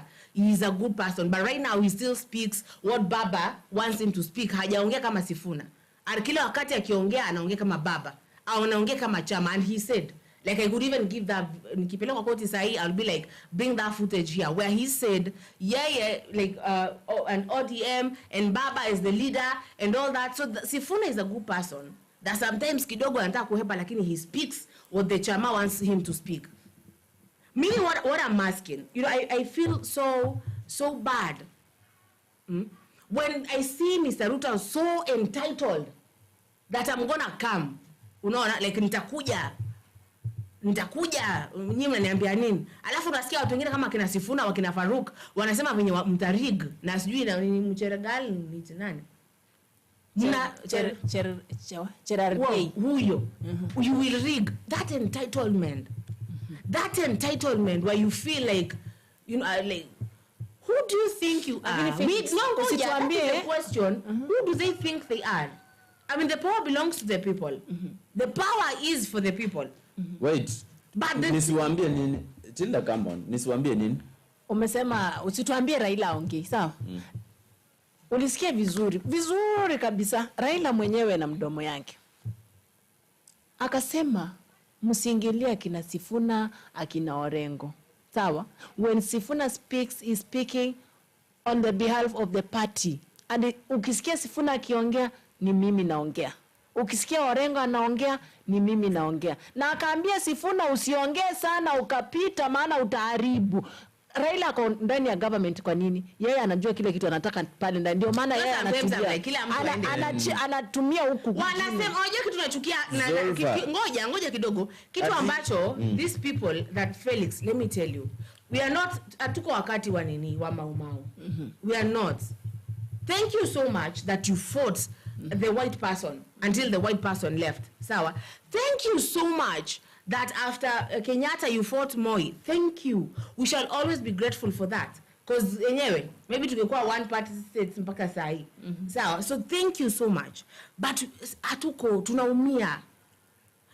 Mkenya hapa chini anaumia na hisi ile kuumia ambayo tulikuwa tunaongea gati 5 years ago. This is kuumia ingine personal. Now on top of that, abductions and killings and human rights hakuna, and then people feel so entitled. Like these people, unajua sawa, like tumeshingi hii maisha, wazazi wetu wameshingi hii maisha ya where if the deputy becomes the president, the deputy ama the vice, the whatever shall be mandatory, ni lazima, ni kama kuna mali kwa constitution imeandikwa ni lazima huyu, hakuna mali imeandikwa if he's not fit, he's not fit. So this person, mnakuja hapa mtu afanye kazi the first time, unaona anazunguka tu vile tulisema, anaanzisha pale, wanaenda wanachukua they buy one expensive shovel, inapakwa rangi ya gold, wanakuja wanasema we are starting something here, and then you go to another place you do the same bullshit, and then you go to another place you do because kwa mentality like mjamaa sha relax ako like niko hapa, si lazima ni do sahi. You know, when you know your mother has gone outside so for like she's gonna be for 2 hours, you don't wash utensils sayo, you're like kama nakuja saa 10 ndaosha hapo saa 9 hivi ndo ndaosha. These people come and they relax, ako like sasa cha niibie, sinakuja hapa 2 times, miaka yangu ni 10. Who said? Nani imeandikwa wapi lazima uje who said? Sasa kama wait kama mna complain mkiwa nje ya government hamsikizwi. Si mjaribu kuingia ndani ya government. Bila unajua ni bullshit, hakuna uweze kuongea kwa government. The moment right now I join the government, ukienda hapo ni kitu yenye nafanya ninawaambia hivyo ni Raila akiwalai pia nyinyi nielewe. Sitaki maybe mnielewe vile nimesema, but mnielewe in a good way. Raila himself si eti ni mdomo imezeeka hizi ongea, hapa nwe mdomo ongea. Kuniambia like it ni the likes of Sifuna and sijui nani ndio maybe sahi voice yake, wacha kutu convince. Sio kuwa convince. It's okay, yeye alijisemea, yeye ndiye alijisemea. But it's true. Si yeye ndiye alijisemea. It's true, kisikia maneno hao watu wanaongea, Raila kama angekuwa kwa government angekuwa anaiongea tu hapa. Angekuwa anaiongea, lakini sasa hivi mbona asiongee? Ako na kale ka kitu anataka pale ka interest kake achukue akipandika kwa mfuko, akichukua akipandika kwa mfuko. Mbona asiongee? That's when inauliza mbona asiongee. Another thing, mbona alikuwa na complain ati my K&A bottle is not well branded. Sahi sasa ameingia ndani complain about the same thing, for example. But kidogo watu wana complain kidogo sahi umesema like okay nina agree with you like these people are now his voice, yes, but now this is what I want you to understand. You guys, wakati unataka usikizwe sawa, wakati unataka usikizwe vizuri lazima utumie ujanja, na huu ujanja ndio Raila alitumia. Unanielewa? Another thing, President William Ruto amekuja before the people kuambia like kazi yangu ndio itaenda kunipatia the second term. Hii kazi yake ni gani? Hii kazi yake ni gani yenye inaenda kumpatia second term? Hii entitlement sana unakasirika pele. Kama si kazi ya kuagree na Raila hadi amemuingisha ndani ya nini? Raila sasa wako wanaelewa kitu wanafanya. Akina Sifuna mniambiwe ndio the voice of Raila. Raila mimi nawaambia ukweli wa Mungu. Raila anaelewa kitu yenye anafanya. Another thing, don't expect anything strange kutoka kwa hao watu like hiyo kazi yenye President Ruto alisema eti ndio inaenda kumrudisha. Mtaona aje kazi ya kwanza aliwahi yashirikiana na Raila. Hiyo ni kazi ya kwanza. Kazi ya pili, yani mmeona Raila amezeeka sasa, mmeona tu mwanze kumtumia venye mnataka, si ndio? Sasa si yeye ndiye ameamua. Aliamua. Kuna mtu alimtuma aenda kutengeneza broad based government. Kuna mtu yeye anajua kila Raila, unajua Raila ni doa anataka. Sawa? Raila si ati nyinyi anakuja kuwatetea nyinyi. Nani aliwaambia nyinyi mlisikia wapi? Ati Raila ameenda Raila ameenda hapa, najua bana, unajua nikikaa huku nje jamani hii pesa sitaipata. So lazima ningangane niingie hapo niende nijidanganye kuna kitu nataka kutengeneza ndio vitu. Okay. Raila aliingia, alisema anaenda kutafuta peace of the country. Is there peace? Anaenda kufanya watu waache kuuawa. Watu wameacha kuuawa. Wameacha kuuawa. Si bado watu wanakufa tu huko nje kiolela olela. Hiyo ndio alikuja kugundua aje, for me to be listened well I need to go to. Sasa kama mbona complain, unajua let me complain sababu Raila was not doing that for no. Ana complain wapi ndio? Nani wanamcomplainia? Hapana. Mbona si yeye mwenyewe? Mbona si yeye mwenyewe? Haizi complain mwenyewe kwa government. Haizi complain mwenyewe kwa government. Siko ubaya, suppose niko na shida na wewe, sivyo? Nataka tuelewane haki. Suppose niko na shida na huyu Zulfa. Sawa? Vile niko hapa hivi, ninamchochea, at the same time wananichochea. Tunakosana hadi tunatusiana, tunakorofishana. Hayo yote yanatufanyikia. Unanielewa?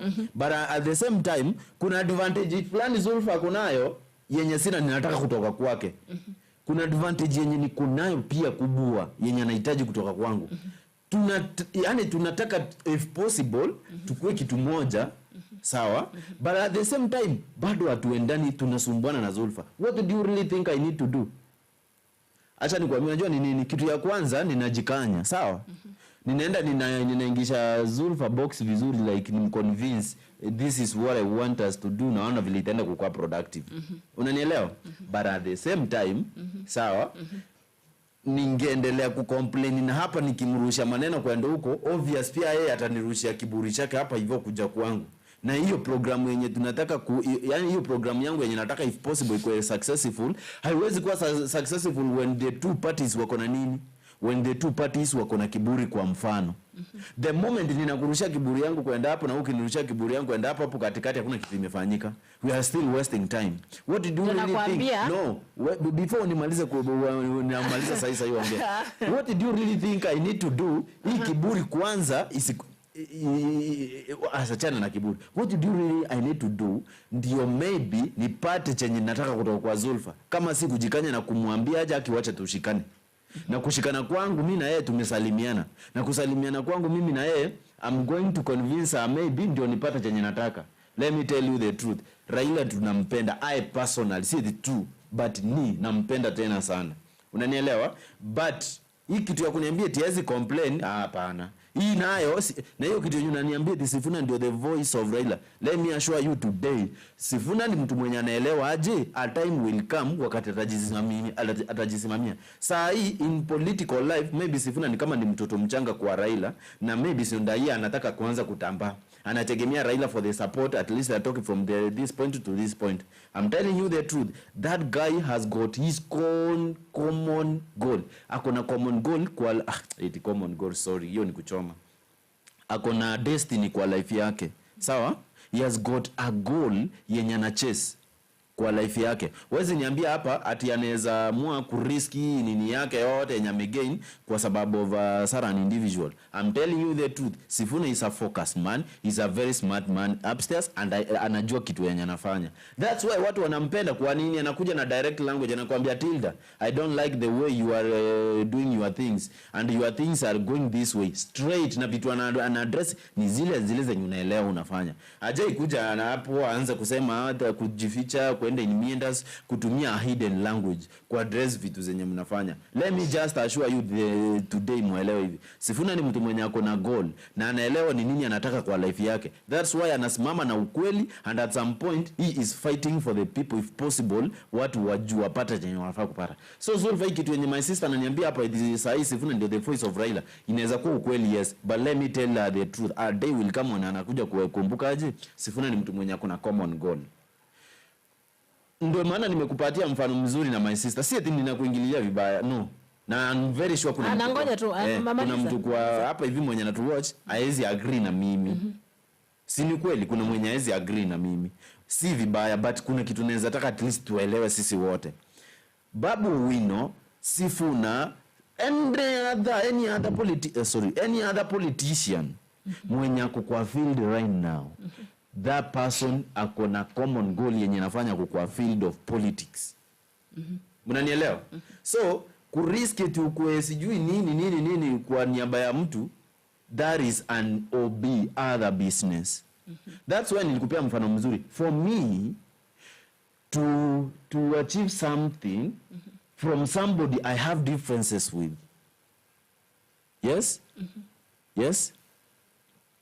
for me to have what I want to get from somebody I have differences with, there is a way I would like to persuade this person to take in my word so that we work together as I am aiming to get what I want. That is what Raila is doing. Raila amekuwa kwa government hapa nje akicomplain eti nyinyi bure kabisa nini mkipatiwa asla fund msirudishe. Unakumbuka akisema vitu kama hizo? Sijui nini kutoka kwa government ya President Uhuru Kenyatta, kutoka kwa government ya nani tena huyu? Yes? You know, ya Kibaki. Si ni ukweli nani my sister? Do you know? Mbona complain mwenyewe?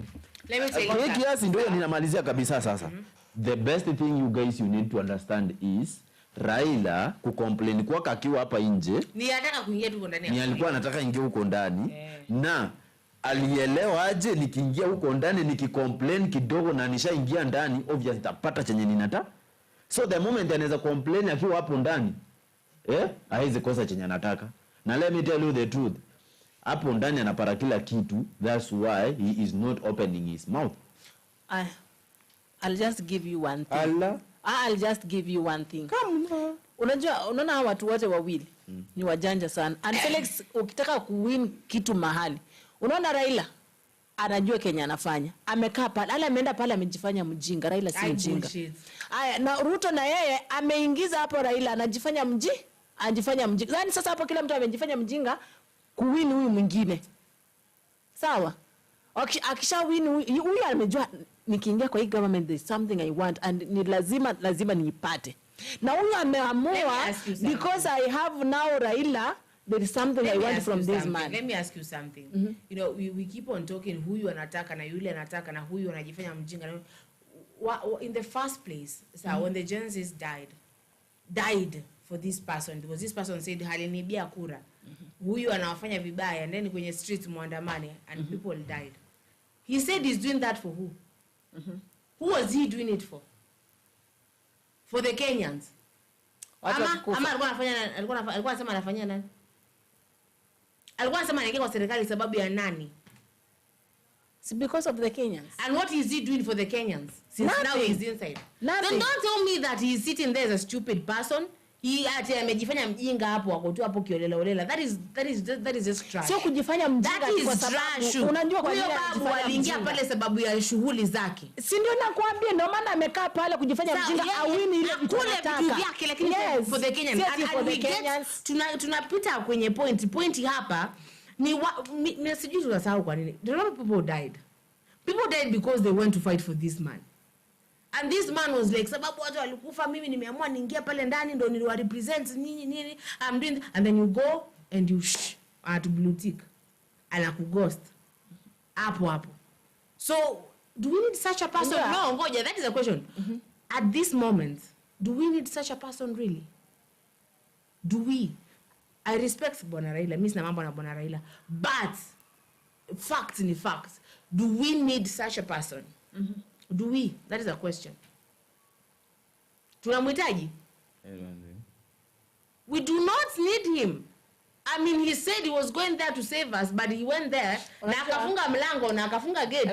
Raila alikuja kubeba wananchi ujinga. Akishabeba hiyo ujinga, juu anaona sisi tutamkubali to do everything. Ati aende juu watu wamekufa juu yake, damu imemwagika juu yake. So tukimkubali aende huko, anaona tutakubali tu haraka aende. Alafu sisi tunaamini like he's going to just to make sure that Kenyans are okay. Okay, sawa. Alienda kwa government. Wale watu walipoteza maisha yao imerudi. Ile damu ilimwagika imerudi kwa mili kwa so anajifanya mjinga akisema the Gen Zs. Which Gen Zs told you the Gen Zs that died? We are not in that shoes. You know, there's this thing where, let me tell you, we give these people so much respect that they keep on kutubeba ujinga. They keep on taking advantage. And people are losing lives and people are living nasty lives. Lives that could be better. And you'll hear me using our funds and our taxes and everything. And tuko tu kuinje man tunasafu. Na unakuja hapa mbele yetu unatupimia. Like mafala nyinyi.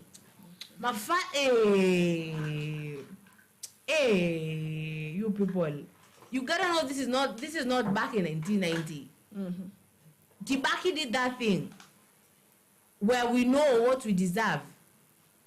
And it is a pity kama kuna Gen Z ambaye atakuja adanganya tena aende kwa streets, unaenda peke yako. Atuna kupigania nani? You should go there as a Gen Z when wewe mwenyewe you're fighting for this country, but not because eti baba came and told you to go to the streets. But right now, or anybody else, nobody should tell you to go to the streets. Wewe enda sisi as Kenyans, because it is our country. Let us go to the streets. Let us stop doing things for these leaders who, for these people that we gave them. Nilikupe shamba ulime. Now all of a sudden sasa bana nimeshakupa ulime wewe. Ebu muache. Let me read comments here. Kuna nani? Kuna Kibera is being used and Raila is allowed it because that used to be his backyard when he was an MP. Users without morals. Thank you. Gypsy says, did Ruto tell Kibera that it's a formal settlement yesterday because the government owns the land and former governments have said that the settlement in Kibera is informal, so why cash on them? Thank you. Thank you. Those are the questions. Those are the questions that we need to ask. Zulfa, 100% right. I visited Kibera last year and I couldn't believe what I saw. Sad. What is, yes. Yes. So when you come and hear someone so entitled, akisema kwamba atakuja, nitakuja tena. Nitakuja. You know, at this point, you should start voting people with what they are doing. Umefanya nini wewe? Sema tuoneshe hapa. Unasimama siku jetini, nyamaza. Nenda nyumbani kalale. Aya. Then Coach Brian says, Felix, are looking sharp today, wishing you confidence and success in whatever you're up to, your drafts to impress. On the other hand, Zulfa, safe travels. May your journey be smooth.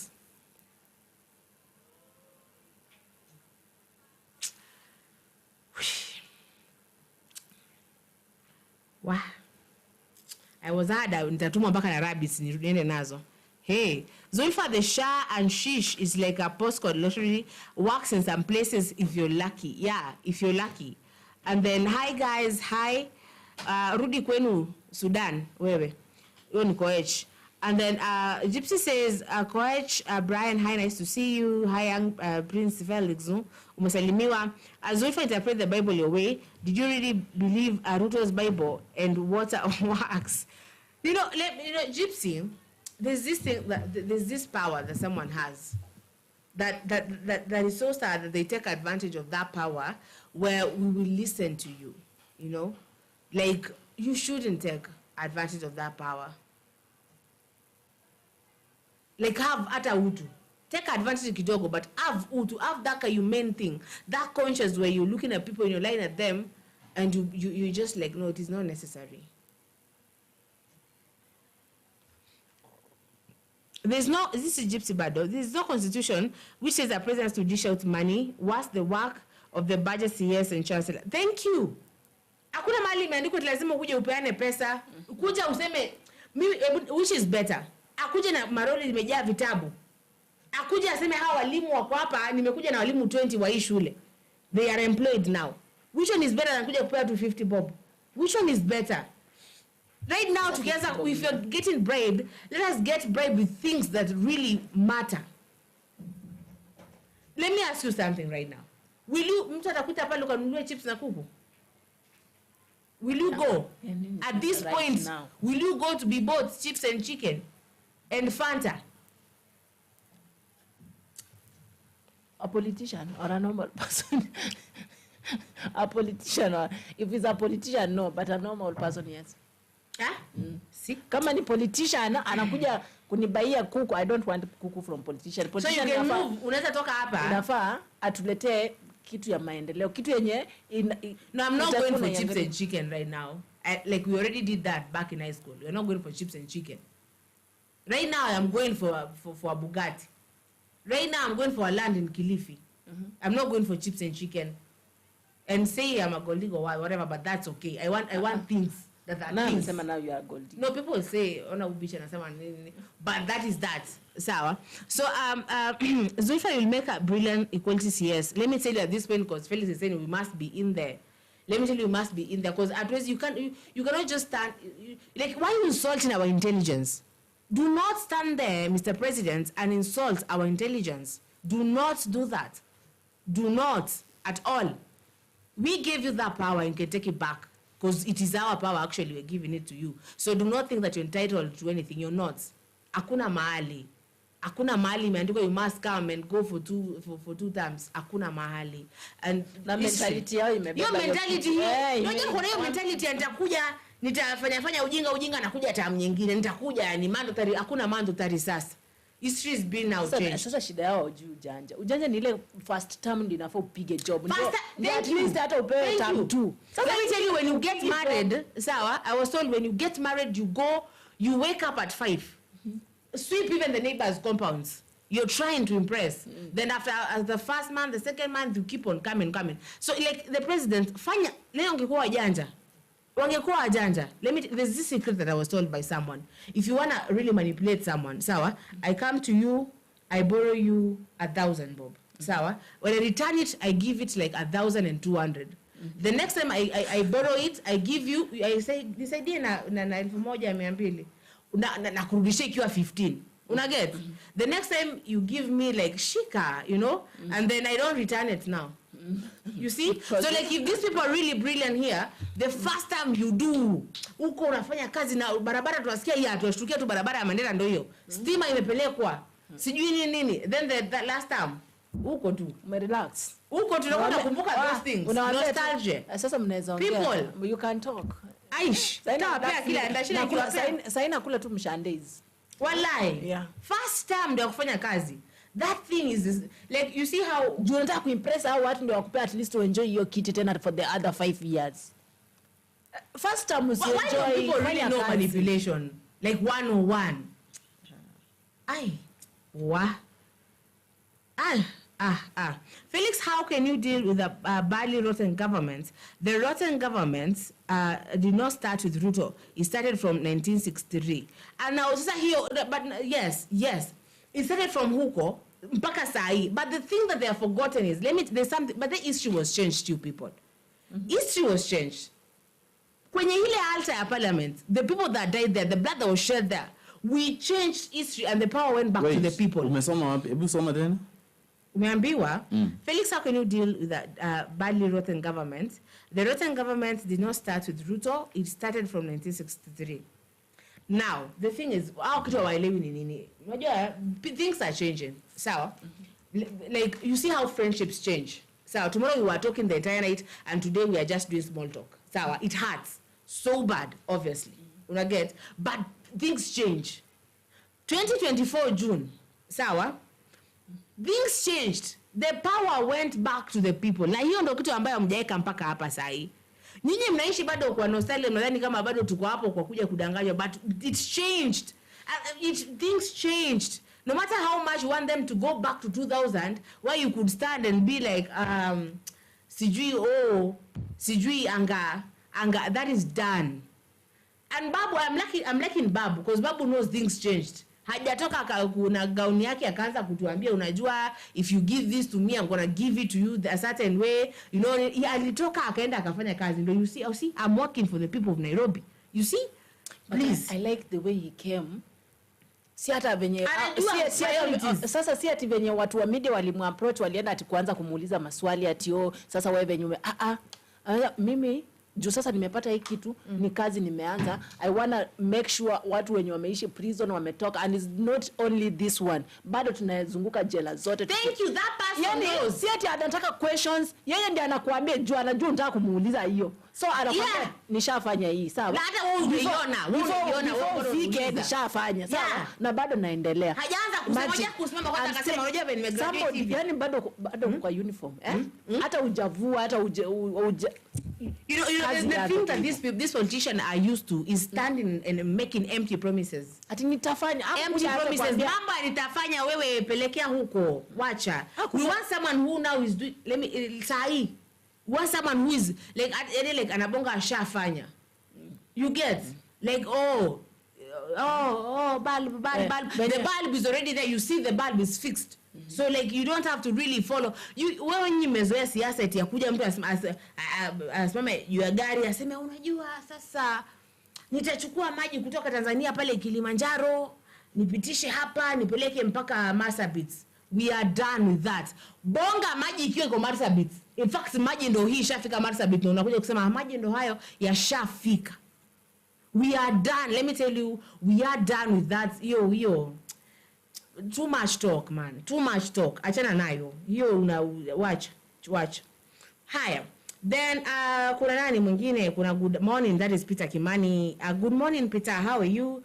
And hi Gypsy. Hi Gypsy is doing what they do. Tila is reading the truth, you're right. Antidote Vincent Sama, I disagree with this guy. You cannot complain inside the government, period. You can never. Hi Gypsy. You cannot. Hi Gypsy. Ukaambiwa tena. You cannot complain from inside the government, but to eat from inside. Yeah, you choose one thing. Sawa, are you gonna eat or go? And then ukiwa ndani ya government watakusikiza zaidi vile wanaweza kusikiza. Au ukiwa hapa nje. Hawaezi. Na wale walifutwa wakiongelea wakicomplainia huko na hao walikuwa wagani? Si walikuwa kwa government wakacomplain wakatolewa. Lofas Malales, Rigathi Gachagua, Justin Muturi. We saw if you tried huyu mwingine Harubo or someone. That Gloria. Yeah. So Peter Kimani said true is eating, he can't complain. 527 at work. Let me tell you, hiyo kitu inafanya kazi sana. Sana. Yeah. Na tunaona. Aya. Then kuna Peter Kimani, this is Gypsy, sorry, you have to exercise your due. And Ruto, if you don't perform, you're out, sir. Yeah. Yes, actually, yeah. Then Tilda, Sarah. And then Tilda is direct, like Sifuna, to quote Felix. And then kuna politics is about interest. Don't believe in bread. Sifuna does not believe in me. That is Gypsy and Peter. And then kuna we want the promise 6,000. So let's wait for if things have changed. What's changed for the poor? Yeah. We are the same. Me, I think someone should come to speak up. Ageza kwa kusema kitu ambayo ni uongo mnamwambia nyamazi. Like tulia, and not disrespectfully, like really respectfully, like, you know what, all protocols observed, but this is a lie. This is a lie. You lie. Mata akianza tu kuongea tu, you just walk out. You just go. Do you know me? I never have patience to look at someone akindanganya. I do not have that patience at all. Like, I do not. My heart starts to feel so bad. Me. No. You know what I always do? I know you are lying to me, but nitasimama hapa lakini hakuna. By the way, utaongea like an hour. Siski, my mind even is not here with you. Yani utakuwa unajiongelesha peke yako. Sasa hiyo ndio shida yangu. Unaniongelesha lakini mind yangu haiko hapa, hata sikusikii. Au ukisema haya, sasa si umesikia, just say yes but nothing. Na niendelea na safari. No, kitambo used to be like that. But right now hakuna patience. Hakuna patience, hakuna mtu. Unajua hii ni pesa yetu. This is our money. This is everything. This is the tax yenye Mkenya na hapa chini anasumbuka.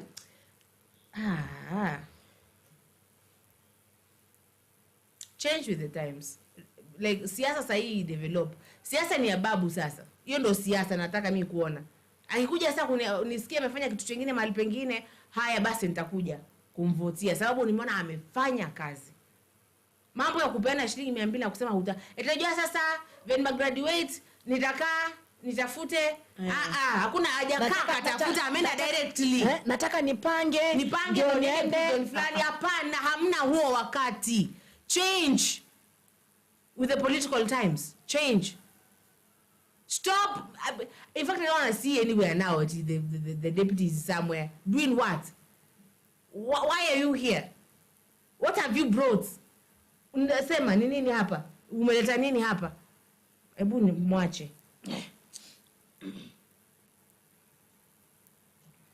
Anyway, I believe whatever you have said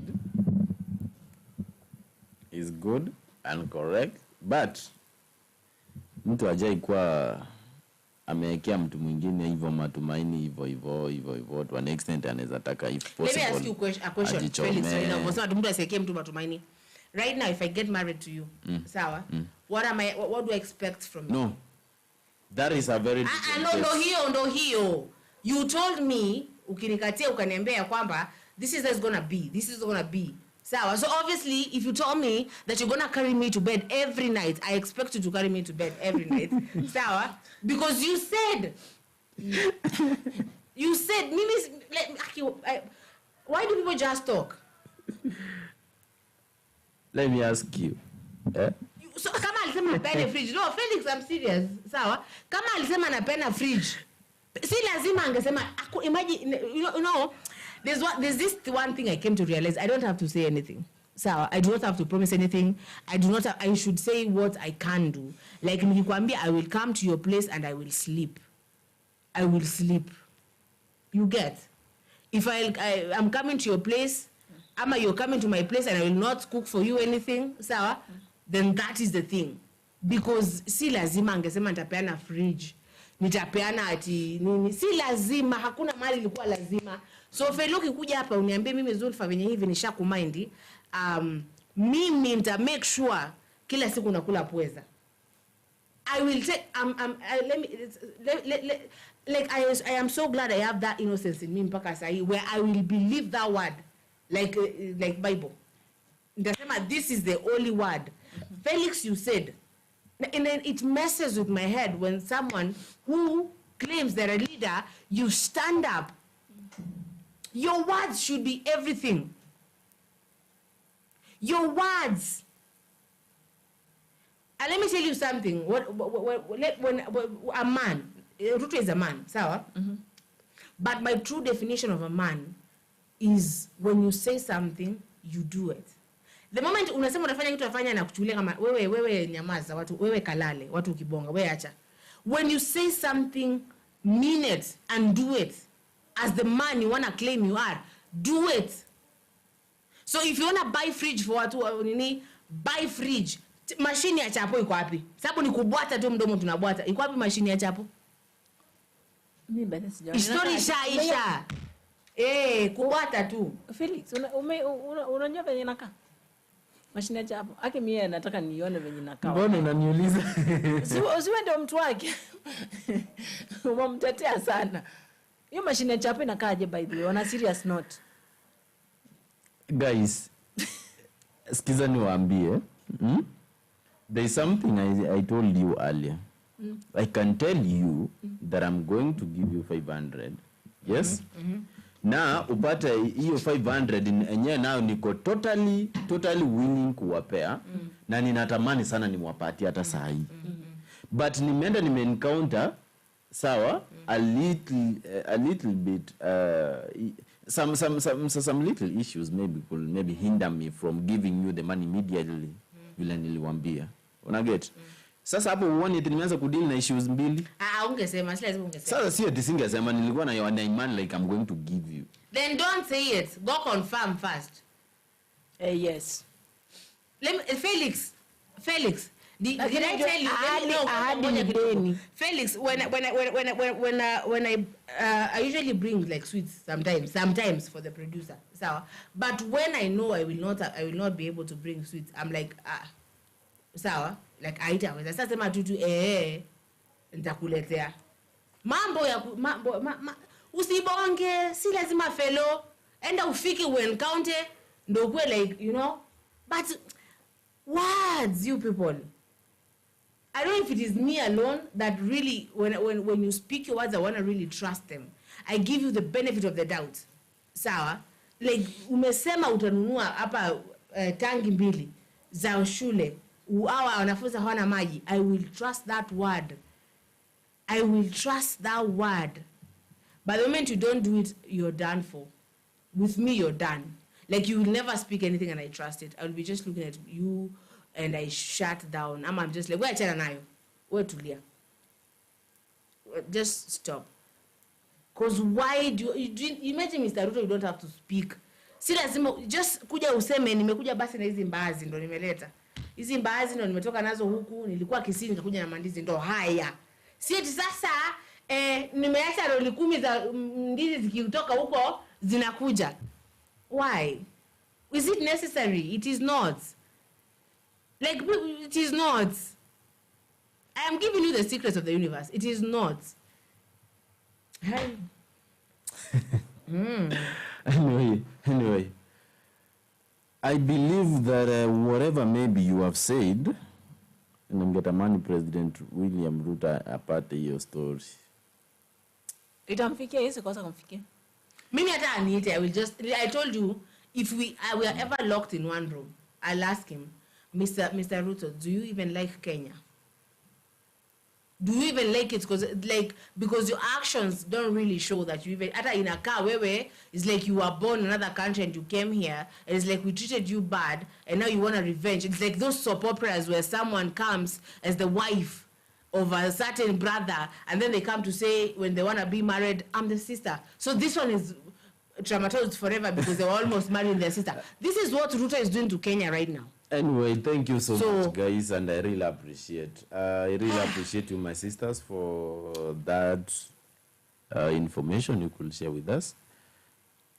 I believe a day will come when we enjoy sisi wote. Sijui hizo feel siku itakuwa gani. But thank you so much. Enjoy nini? Maisha nchini Kenya.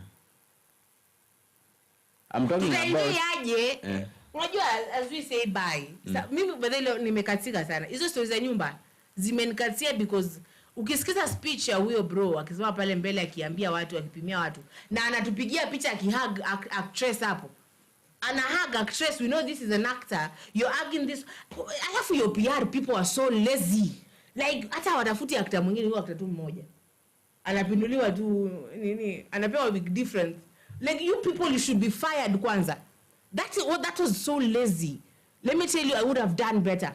Nikitaka kusell it, Ruto is doing this for the people. Hey, I will sell it better. You people, huh? And then we go because I don't want to really break boundaries.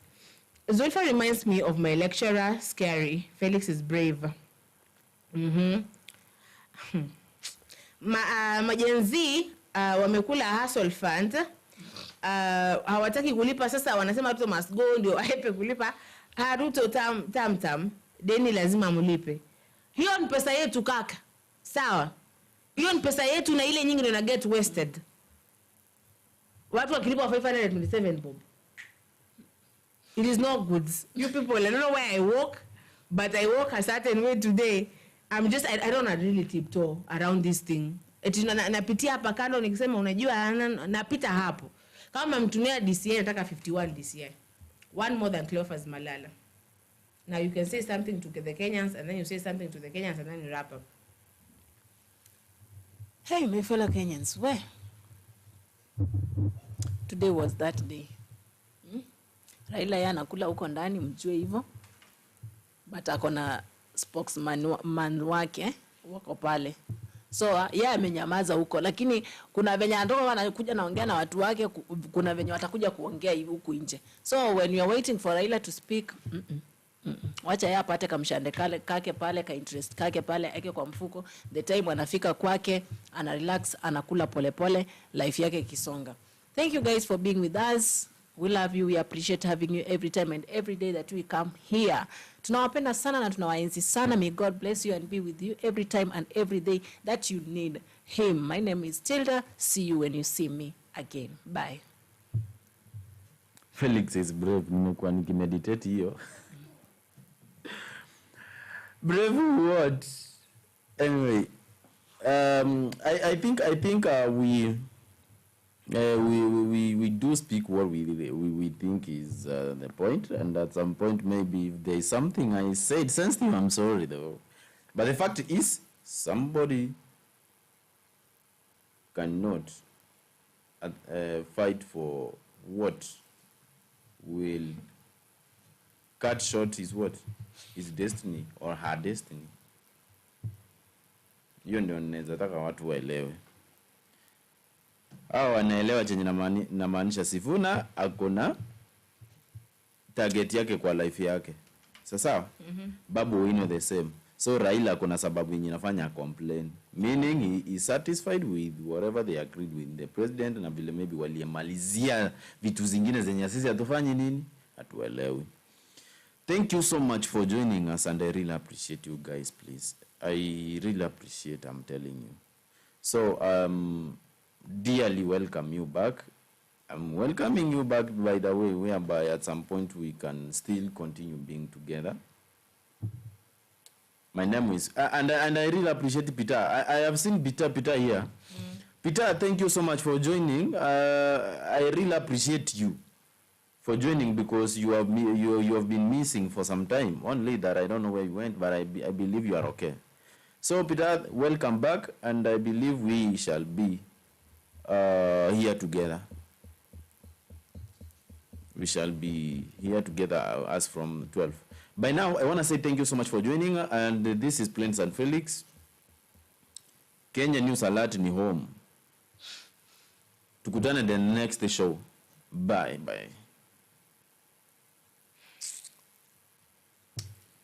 Pale kuna Gypsy anasema hit the money and don't give back. Victor, it's taxpayers' money. It is. I don't think I'm ever going to give it back. And then Victor says, hi, Gypsy and Kenny, family. Hi. As we wrap up, though. So, there's a certain challenge that was done by women. I didn't see men do it on TikTok. That the law was the bar was so low. I even paid for my own tickets to go to them. I carried my own food and sufurias to go cook for them. We should do one as Kenyans after we are done with this, because the bar was so low that the president used our money to travel everywhere, and they did a lot of things. We should do one. The bar is so low, and tusikubali mambo ya bare minimum. Tukumbuke. Hi. So, watu tupatane hapa saa 6 kwenye Sema Nasi show. I'm sorry if I got a little emotional there. It's just like we cannot keep on tiptoeing around this issue. So, yeah. Jina langu ni Zulfa. Tupatane hapa saa 6. Bye.